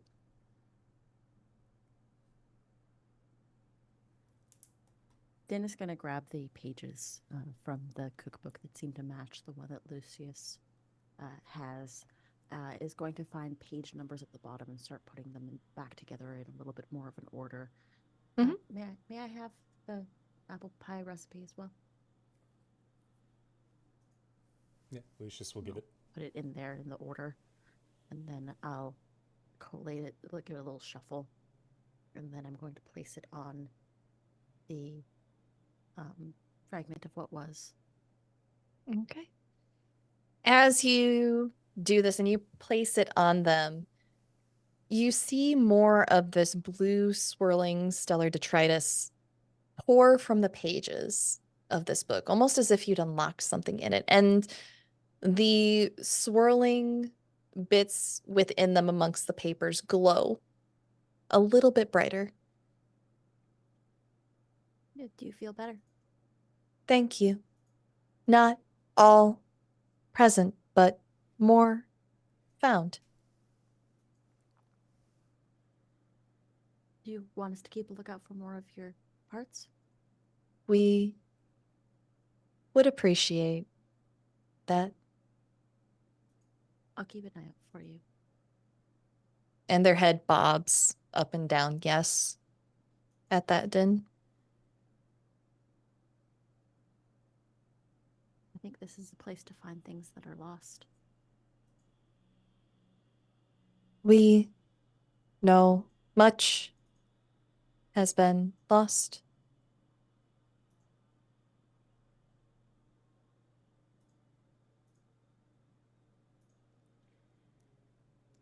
Well, maybe we can find it together, okay? Their head bobs in affirmative once again.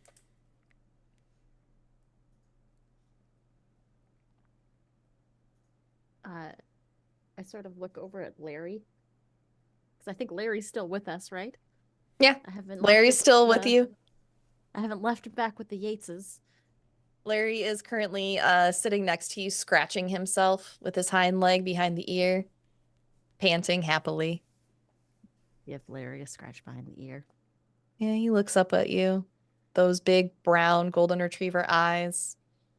Not a thought behind them. You get the sense that Larry's pretty safe in these Yeah. conditions. Larry doesn't hold any secrets. Larry's pretty open book. Larry hasn't had a thought his entire life. No.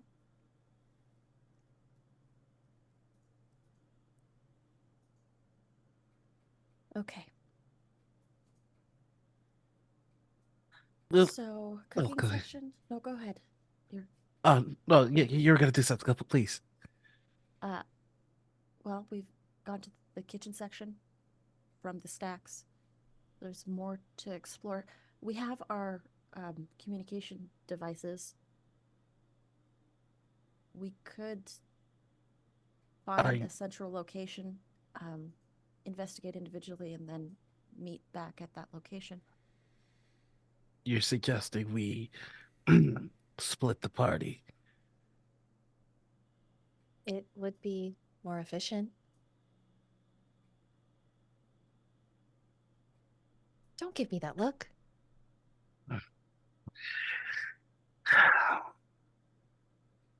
All right, what's the proposed split?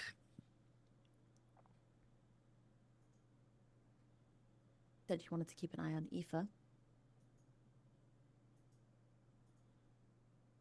Yeah. So enjoy your second date. Start with me.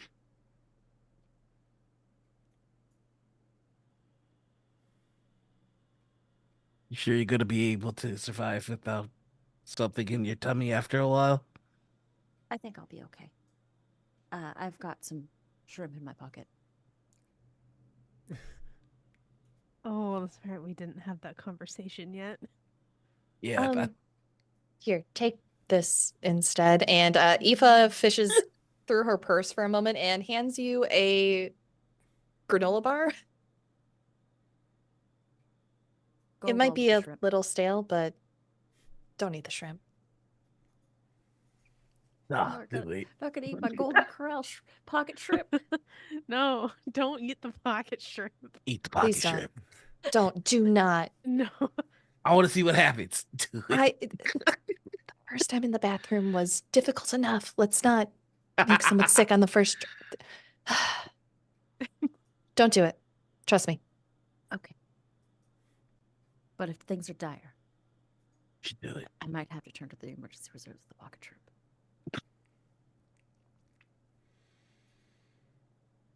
Okay. I think I'll be fine. Hey, Din, do you know about food spoiling by chance? Don't worry about it. I know everything I need to know from that response. All right. Eva, please. Let's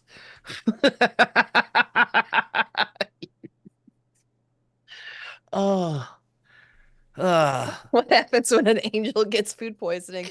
Find out next week. Same bad time, same bad channel. Tummy hurty, am afraid.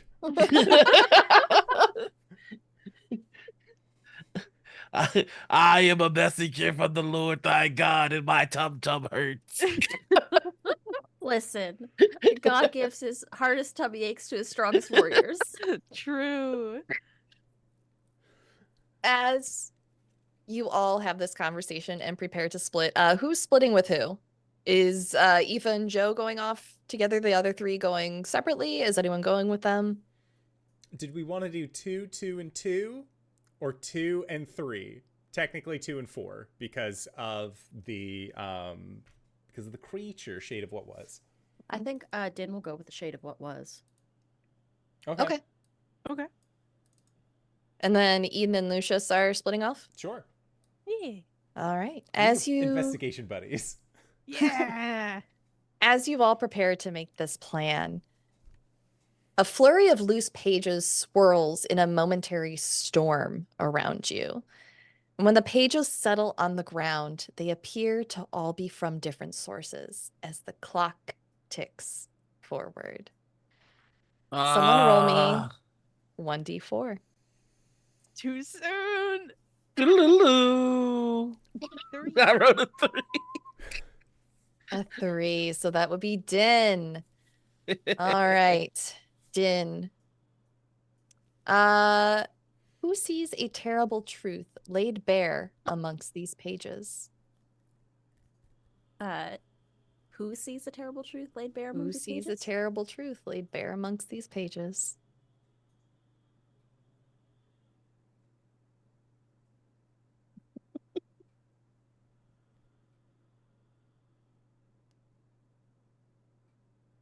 I think Din does.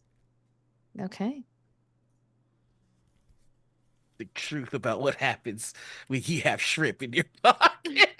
Okay. So, Someone- you're becoming a person. Someone roll me 1d4 again. And we are going to exclude the number 3. Doodle-oo. 4. 4.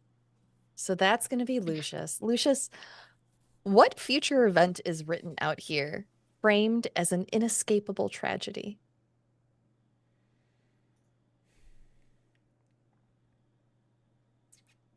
The collapse of division. Okay.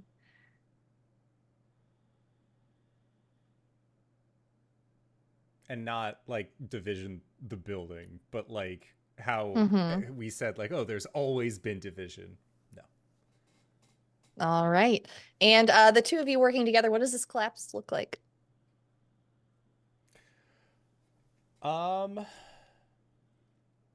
So I think that the collapse is related to the library. Like if the library ends up if this parasitic library ends up absorbing the four of us and Aoife, the collective powers would be more than enough to set the to basically create a separate check against humanity in a mathematical sense. I think that and in doing so, like all of the energy, all of the resources, the central hub for division would fall if that gets overtaken. I think that the library also would probably find its way to Division's own archives and start absorbing all of the arcane and occult knowledge from every single case file that Division has done from inception, and it will accumulate with all that accumulated knowledge. Okay. Won't stop there. A most vicious snowball.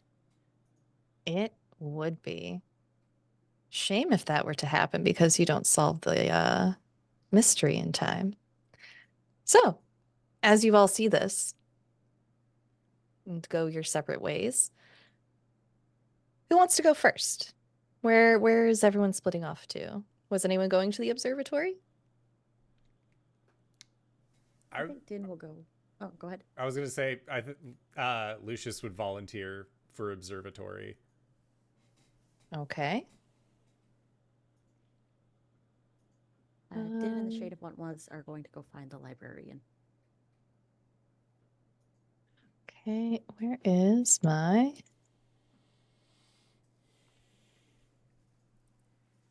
Well, I can't figure out how to change the clock on this map. It's not responding. So We know it's forward one. just remember it's gone forward one. Okay. Just Where realized was Din? there's only 4 ticks on this clock. Yeah. Mm-hmm. Mm-hmm. No.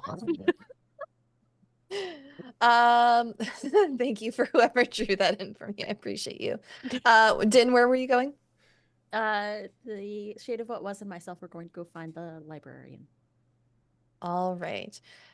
You head off to look for the librarian, and you find him amongst the stacks. It takes you a while to search for them, but it is looking through more books, flipping through pages.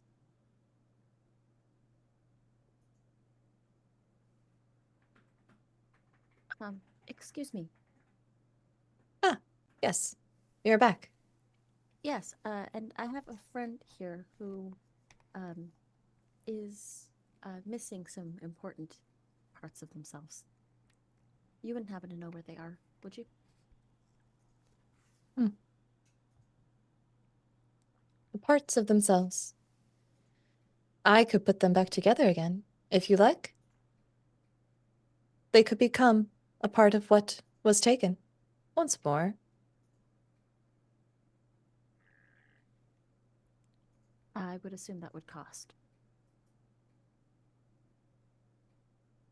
To them, it would.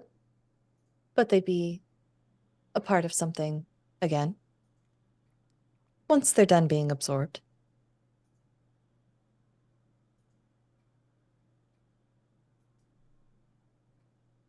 Absorbed as in reconstituted back into the library? Oh. They were never a part of the library to begin with. But they can join the rest of themselves as a piece of it. It won't take long. I look at the Shade of Once Was. Is that what you want?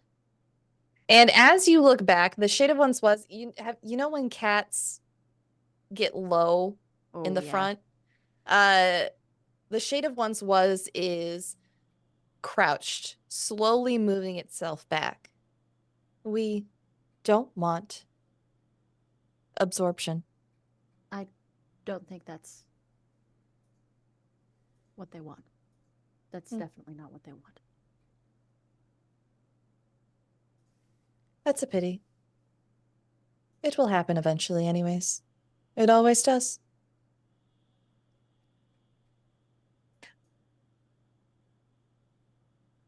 The library can wait.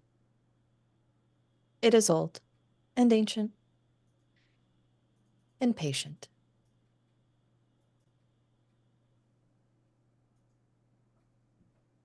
Here, would one be able to find things forgotten, lost to time? One can find many things here. All you have to do is look. Stay a while.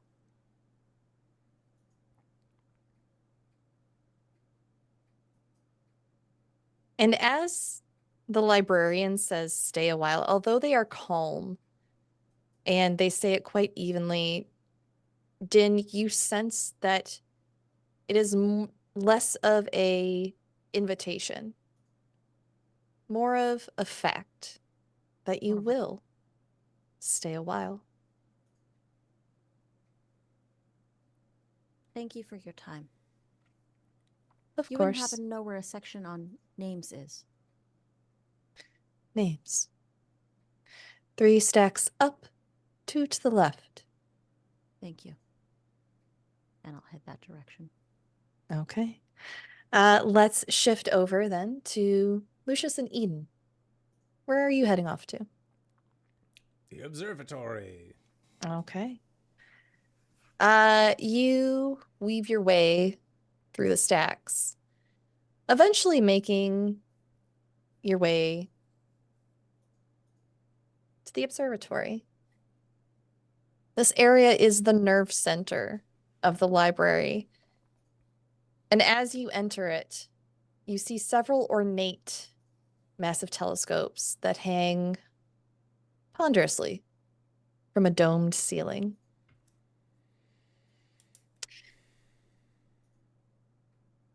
Let's see, Eden. I don't think you've answered one of these world building questions yet tonight. Nah, just a case question. Glimpsing through the telescopes, what recent past do you see from a different perspective? Ooh, what recent past?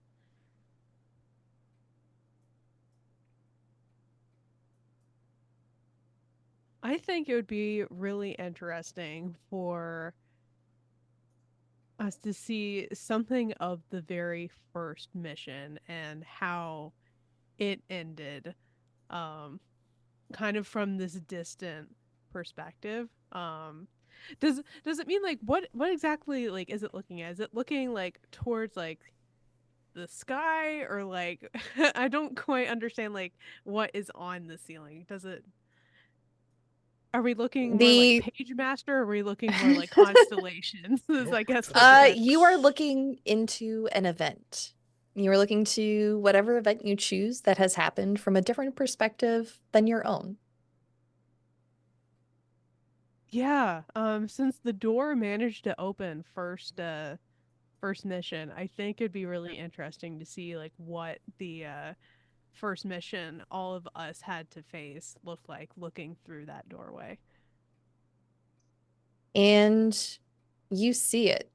You see through the power of what is sitting on the other side at these 4 small, puny things, so intent on preventing you from getting free, from taking all that they know so that it can be your own. And then one of those small, puny little creatures shifts a bit, and it shuts your door and your view of them. But that creature is hungry. It'll be back for more. You will see it again.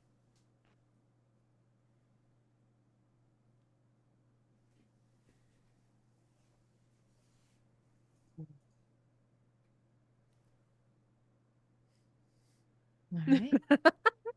Like, I wonder which one that was. Who knows? I couldn't say. Is a 25% chance. There's a Could be anyone. 25% chance that you definitely saw Lucius just then. That is what you see. Lucius, what are you up to here? So I think the thing that Lucius has been focusing primarily on is that this parasitic library, there is a scent of decay from it. So in Lucius's mind, that means that this scent of decay is leading to like a source of corruption. Like when like in movies and stuff, when somebody has like a really fetid infection, how it has like a very strong and pungent smell. I think what Lucius is trying to get while in the observatory is a better bearing of this place. Like if they have like a better visual, see where, if there is a point of ailment, I think the main idea that he is kind of thinking about as a fellow library, the one thing that kills libraries faster than anything else is unchecked moisture, because it will get into the pages of the book and then the books will end up like rotting and mildewing. And if there is a flood near your library, donate to your library after the flood, because chances are it's not looking great. So I think that Lucius is trying to track down the source where, because like Shade of What Was said that they crashed here. So maybe like a point of like that point of entry or somewhere near there. Like if there's a break in this library, not just the door, that might be leading other things in. You go searching around in this area and you hear a squelching, writhing sound towards the edge of the observatory in the shadows. Do you approach it? Yeah. Okay. As you do, obscured by one of the stacks that juts into this area, you hear a figure speak to you from the other side of the stack. Ah, hello, fellow interlopers. Care for a bite to eat? Perhaps you seek something else within the library. I, of course, would be delighted to assist you in finding whatever that might be. But before all that, an exchange would be most delectable. Yes. And as it says this, it slides and almost slithers its cloaked body out. The figure that speaks to you is a parasite, long vermin form, and coiling beneath a long green cloak and hood. They appear to be constantly moving, even as they stand still before you, always slightly writhing, speaking to you with a wet curiosity. And I will show you the image of the hungry worm. Oh, I love them. He's a real cutie, though. Oh.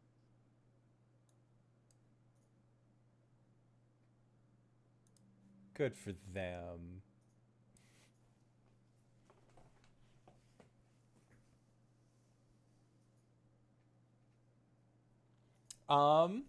Hey, this is the first time that we've met an NPC. I would like to use my move, I Remembered the Taste of You. Okay. Which is the first time you encounter a named NPC or faction, you can declare that the remnants within me recognize them. When you do so, spend darkness tokens and roll. And then the keeper will tell you something significant and valuable, even on a miss. Let's go. Okay. I don't have darkness tokens to roll, so that's a miss. You have a All bond, right. though. You have at least one. Can you use it on that? For a bond? Yeah. Actually, I could.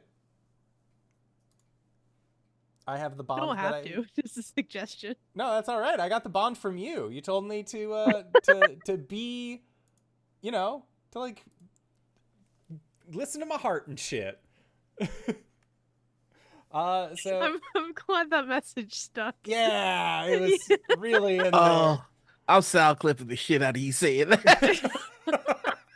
Listen to my heart and shit. However, that does put me at an 8, where the remnants whisper many secrets. Choose one. I once fed on them. I gained a bond with them.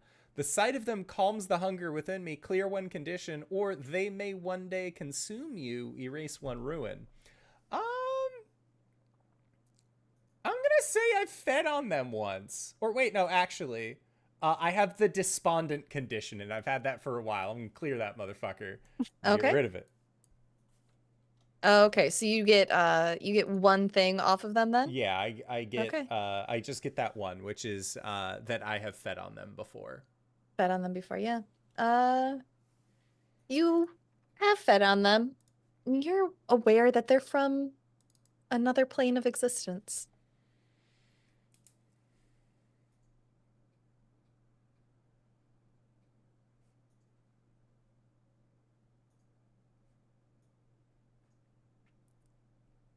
I think Lucius would just say, "Oh, it's you," like,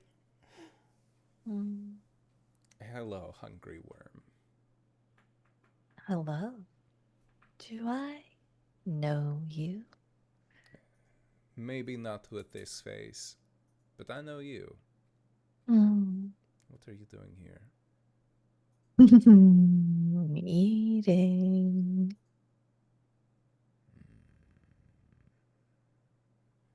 Care for a bite? And as they say that, a wormy tentacle-like mass comes out from under the cloak and pulls one of the tomes close to them. And without even opening it, their leech-like mouth slams down onto the book, and there is a horrid sucking sound. And you watch this book disintegrate into dust and fall away from them.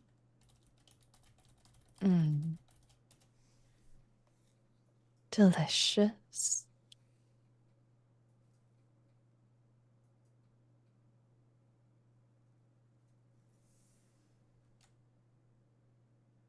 Yuck. Exactly. Like, Look, it and feels he gross just- saying Yeah, it, so yeah. like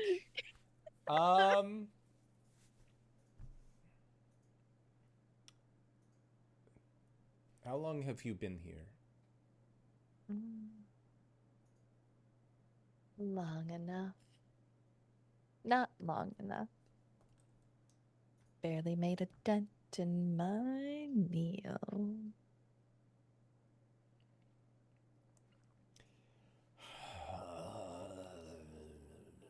Can't hear what you're saying.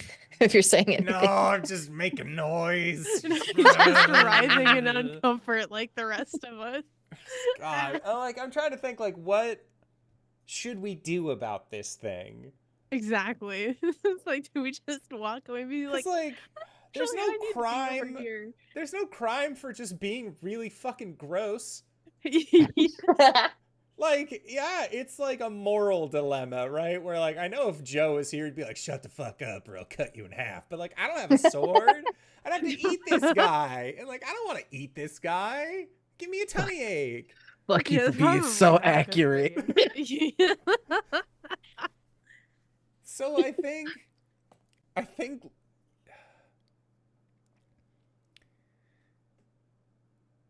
God, what do you think we should do?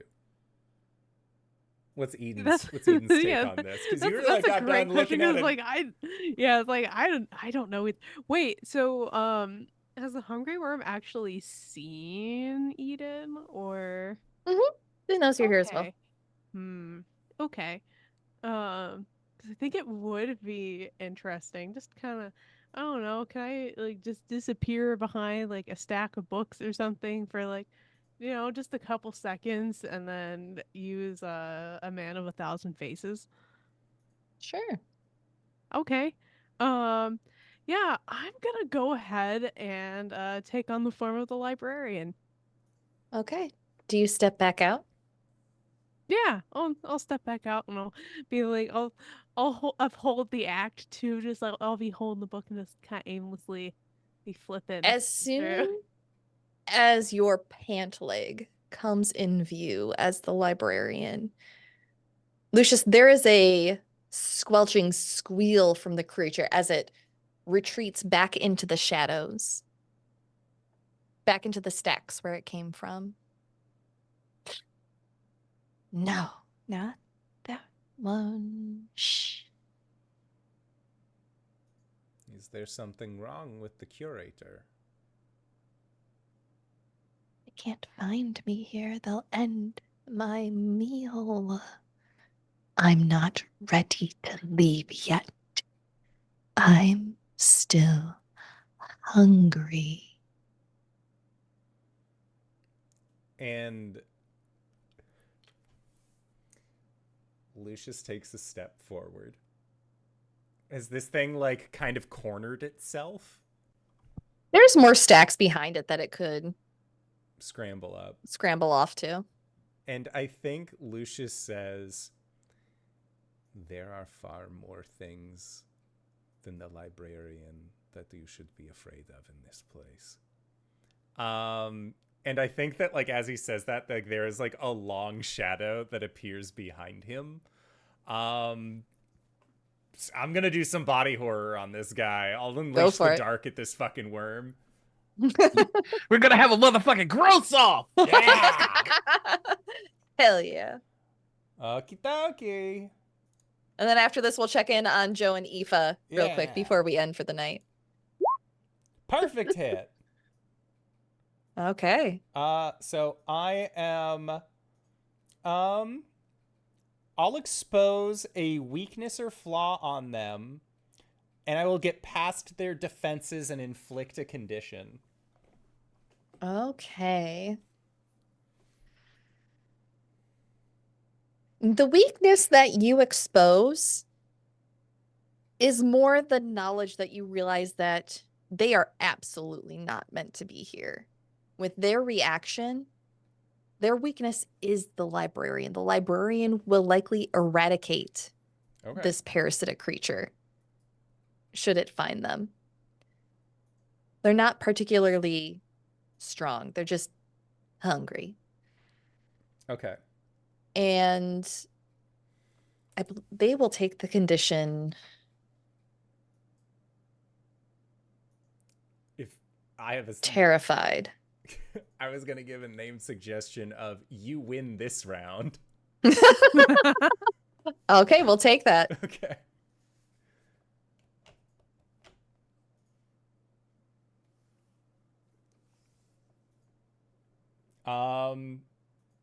Yeah, I think when Lucius inflicts this condition, he like rears his hand back and his arm just turns like it fleshes out and molds into the shape of a giant sickle, and he will just like downward slash on this thing to cut into it. It is made of worms though, so I'm assuming like it cuts through and just like kind of reforms its shape. Yeah, there's some really gross body horror as you slice through this thing, and you slice away at the cloak concealing it to see this mass of just writhing worms and tentacles that all culminate to create these glowing red eyes and sucker-like mouth, and it hisses as it knits itself back together in one mass. And then it's the you win this round. Probably gonna try and fucking leave. Yep. It begins backing away further into the stacks away from where the two of you are. And I think that's where we pivot to Joe and Aoife. Joe, where'd you all head off to? Are you looking for more rooms? Are you staying within the stacks? I think Joe is looking to see if there's any sort of administration or like anywhere where there would be like a guest book or something, like a records or something like that. You go walking Yeah. through this place and you find a staircase that leads up to a second floor. To the left is the loft, and to the right, you see a door opening to a lecture hall. Which direction would you like to go in? There's probably booze in the loft. I'm gonna head to the loft. Do you okay. Drinks it is.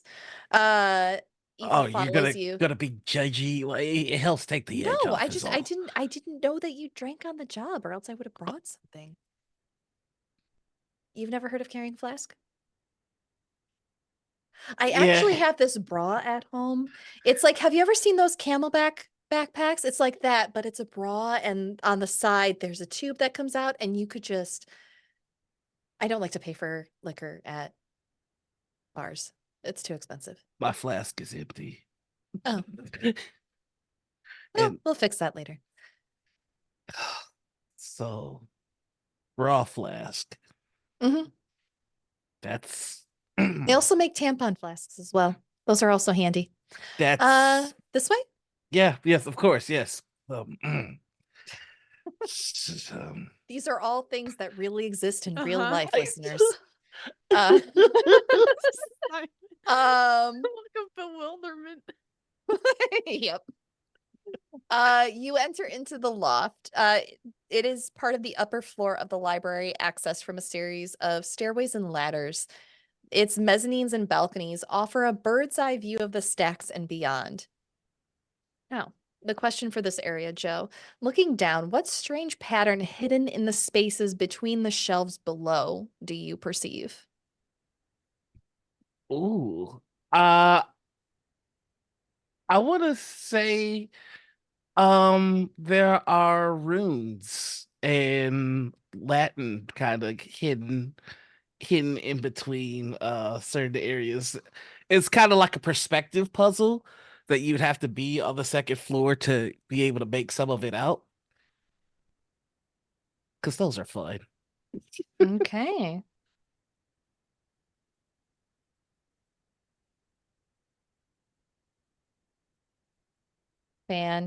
Fantastic. And you see this from the second floor. You can't quite see all of it from this angle, but you do get half of it. You could write it down somewhere. Maybe get the rest later. Yeah, that's Maybe ignore it for the booze. I'm tempted. Yeah, I would have rolled to see if he even remembered to bring a pen or a notebook. Odd yes, evens no. Okay. Oh, he's got he's I think what it is there's a Just Joe's pen and notebook that somehow Lucius slipped into his coat pocket, if that's okay with you.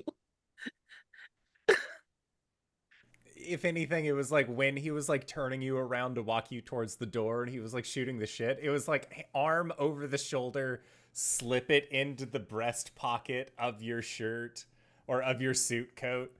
Can you have written something on the first page and can I ask you what it is? Yeah.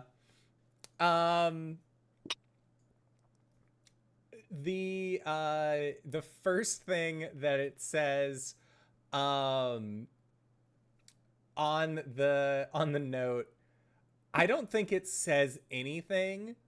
I think it's just like a stick figure of what looks like Joe with his hands on his hips, just saying, I can't let people I care about get close to me. Mer. And it's MRRR, MRRR, MRRR. And he has like the very like big angry eyebrows. But there's like the caricature of like the silvered hand and the crown and Excalibur. Like all the shit's there. Can I add to this that you also drew like a stick figure in a dress that's just saying bet next to this? Yeah.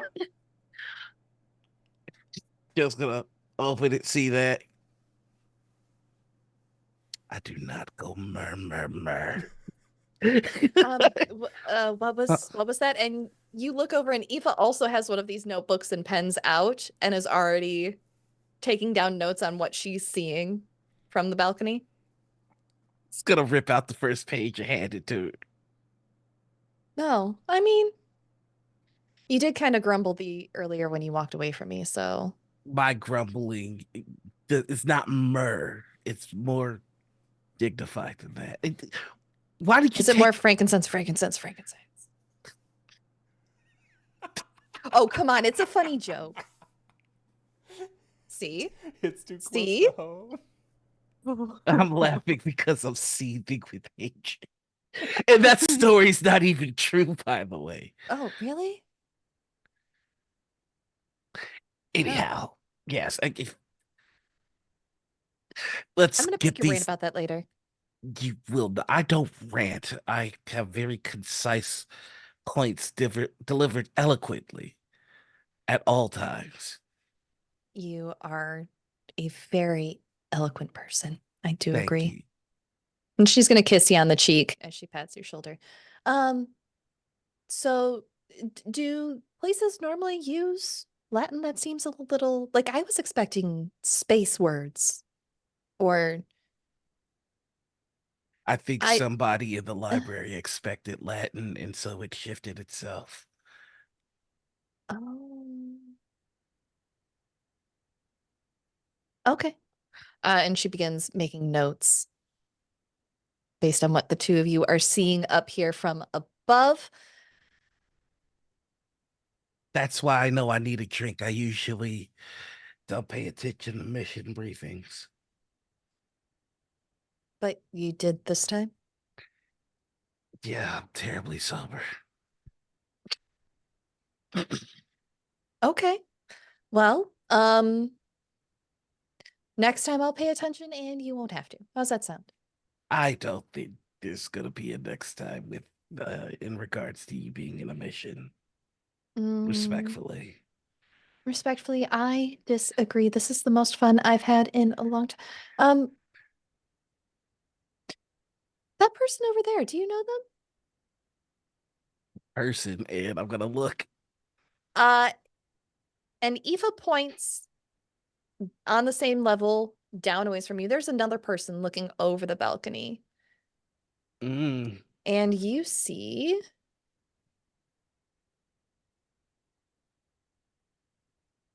a face you recognize, Joe. Someone who came in here with you before. You see a woman who looks a bit frazzled and tired. She has bags beneath her eyes. Her clothes are outdated by at least 15 years. But you can see, even from this distance, the division badge swinging from her jacket pocket. It's legit, but the older design. And I will show you Jen Fable. And I think on that note, we'll reconvene next week to find out what happens next. Babel! Yay! Sarah, thank you so much for running this game. I had Oh! an absolute blast. This was Yes! a fantastic show, but it's always a fantastic show whenever you and these folks are on the channel. Sarah, where can we find you? What do you do? You muted yourself, Muted. right? Just in time. I'm a professional. That's how you know you're professionals when you're muted. Hi everyone, I'm Sarah Roberts. You can find me everywhere as the Hype Goblin. If you want to know more about me and my streaming schedule, you can go to hypegoblin.com/events, where you can see the schedule for this game and all of the others that I am currently running on the interwebs. On an upcoming Monday, I'll be doing another playtest of Vagabond by Taryn Pounds. It's a new pulp TTRPG. It is a lot of fun. I've been testing it out over on Legends of Logomancy's Twitch channel, and all of the VODs should be up on YouTube, so definitely go check it out. One of my characters is on the cover of the game, so you know it's going to be good. You can also find me doing my own thing on my own social media. I'm getting back into posting TikToks and Instagram reels. after a several month long burnout. So go over there, say hi. Let's, just enjoy my shape changing ways over there. And that Nobody isn't- warns you. Wait, isn't there? I believe in April, you have slotted to do something with our dear friend Saucefire. That's right. Did my eyes deceive me?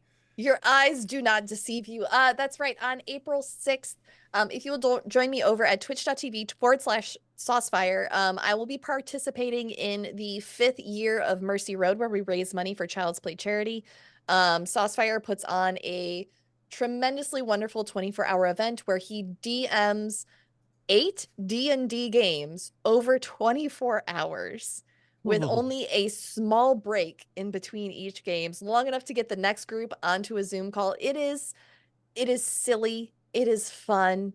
This year, time is broken, and we are going to fix it with the help of the Time Horse.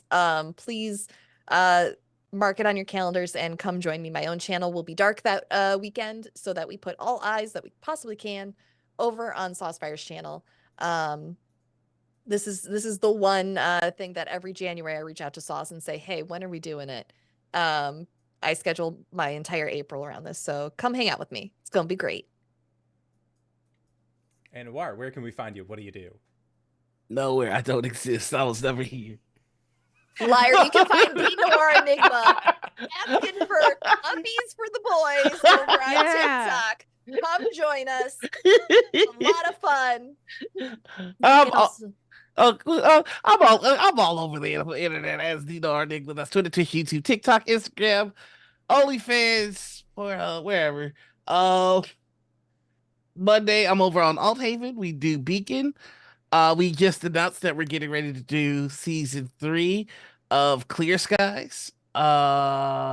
Every Friday, you can find me over on Gen Con TV for Table Takes, where we report the news. Every Saturday, you can find me over on Critical Misses for Morning Ritual, where our guest this week is Mike, aka Vengeance God. oh yeah. Oh, sorry. Mike works over at Cryptic, specifically on the Star Trek MMO. Helps design ships. It is just a really overall cool dude, Highlander fan. We're gonna be nerding out about that. And then of course on Sunday you can find me right back here being Judas Iscariot, who's never done anything wrong ever. Nor also forgot to mention that he's a multi-award nominated and winning TTRPG AP streamer. You're muted. I'm not saying nothing. That may or may not be the case. Who knows? Now who's murmuring? Hi everybody, I'm Anita. My pronouns are she, they. I am a TTRPG streamer, graphic designer, producer, and cat mom about the space. You can find me over on Critical Misses, because that's the channel that I founded and run. You can also find me not there because that show's gone now. My Star Trek Adventures game that's normally on Tuesdays that I talk about, we actually finalized that. But if you want to check out the backlog of that, all 29 episodes are on YouTube on Modifius's channel. If you want to watch me be a morally gray business trill with 8 lifetimes of business acumen. Other than that, we are going to be starting to look out for more shows on Critical Misses. Warren Guard is ending this week. So are Zero G Games. So we're going to be on the lookout for more shows on the channel. So stay tuned. And I believe Warren Guard's Kickstarter is in the final hours of the Kickstarter. It's in the final, I think, 36 hours last 24 hours of the Kickstarter. Let me actually pop up and I can tell you exactly how long's left on that. They are actually so super close to the final stretch goal, which is a adventure that is written by Jay Dragon, who actually wrote Belonging Outside Belonging games. Like Wander Home, Eusebius Breakfast, and Sleepaway, and a lot of the Belonging Outside Belonging bones are in Warren Guard. So check it out. They're like less than, or looks like it's $320 away from their last goal. There's 16 hours left. Check it out. Okay. I think that takes it to me. Hey everybody, it's me, SirHeckaLot. I'm here. I'm on your screen. And tonight I played Eden. You can find me all over the internet at SirHeckaLot, including Twitch, Itch, I guess Twitter as long as supplies last, Instagram, etc., etc. Just find me. It's the best place to figure out where I'm gonna be in the TTRPG space. Because I tend to wander a lot and do a lot of things and wear a lot of hats as I'm also attempting to survive my last lecture-based semester of vet school before I go into clinics, which is coming way too fast. But it's gonna be great. It's gonna be great. Um, of most note, for next episode, you can find me over on Crits and Giggles playing in All Hail the Queen. It is our Tyranny of Dragons campaign that has survived multiple channels at this point and has now found its home at this one. Um, it's been a couple years at this point. But we have a whole lot of fun. I play a druid in that one. It's a really good time. I think we're actually going to her home village next episode. So if you want to see some good lore, um, stay tuned for that Thursday. But yeah, that's me. And if you've made it this far, you probably already know who I am. But if you don't, hey Acorns, what's up? It's me, your buddy, your pal, your friend, the Indoor Adventurer, the showrunner here at twitch.tv/indooradventures. We do shows like this on Monday at 5:30 p.m. Pacific Standard Time with our Weird West 4th edition campaign being run by our delightful friend Danae Keener. And then, of course, this show, Sundays, 3 p.m. Pacific Standard Time. I have a blast. It's a great time. Speaking of great times, we are going to be going into our Patreon-supported after show called Nights in the Courtyard, where we answer questions not only from each other, but also from the community. So if you have any questions for myself or any of these other fine folk, feel free to, again, join us at patreon.com/indooradventures, or you can go check out our Discord, and I may have drawn a picture of the note that Lucius left for Joe in our questions for the courts chat. So if you want to see a shitty little drawing I made on purpose to look bad, that's the real trick, isn't it? You can join We've also us been there. posting the NPC pictures there too for those who want the visual. Yes. So with that being said, though, we are going to be heading out. So I'd like to once again say thank you to everybody who decided to stop on by. Sarah, thank you so much for running this game. And thank you to our players for putting up with our bullshit once again this week. And we'll see all of you guys next time. All right, everybody. Bye-bye. Bye.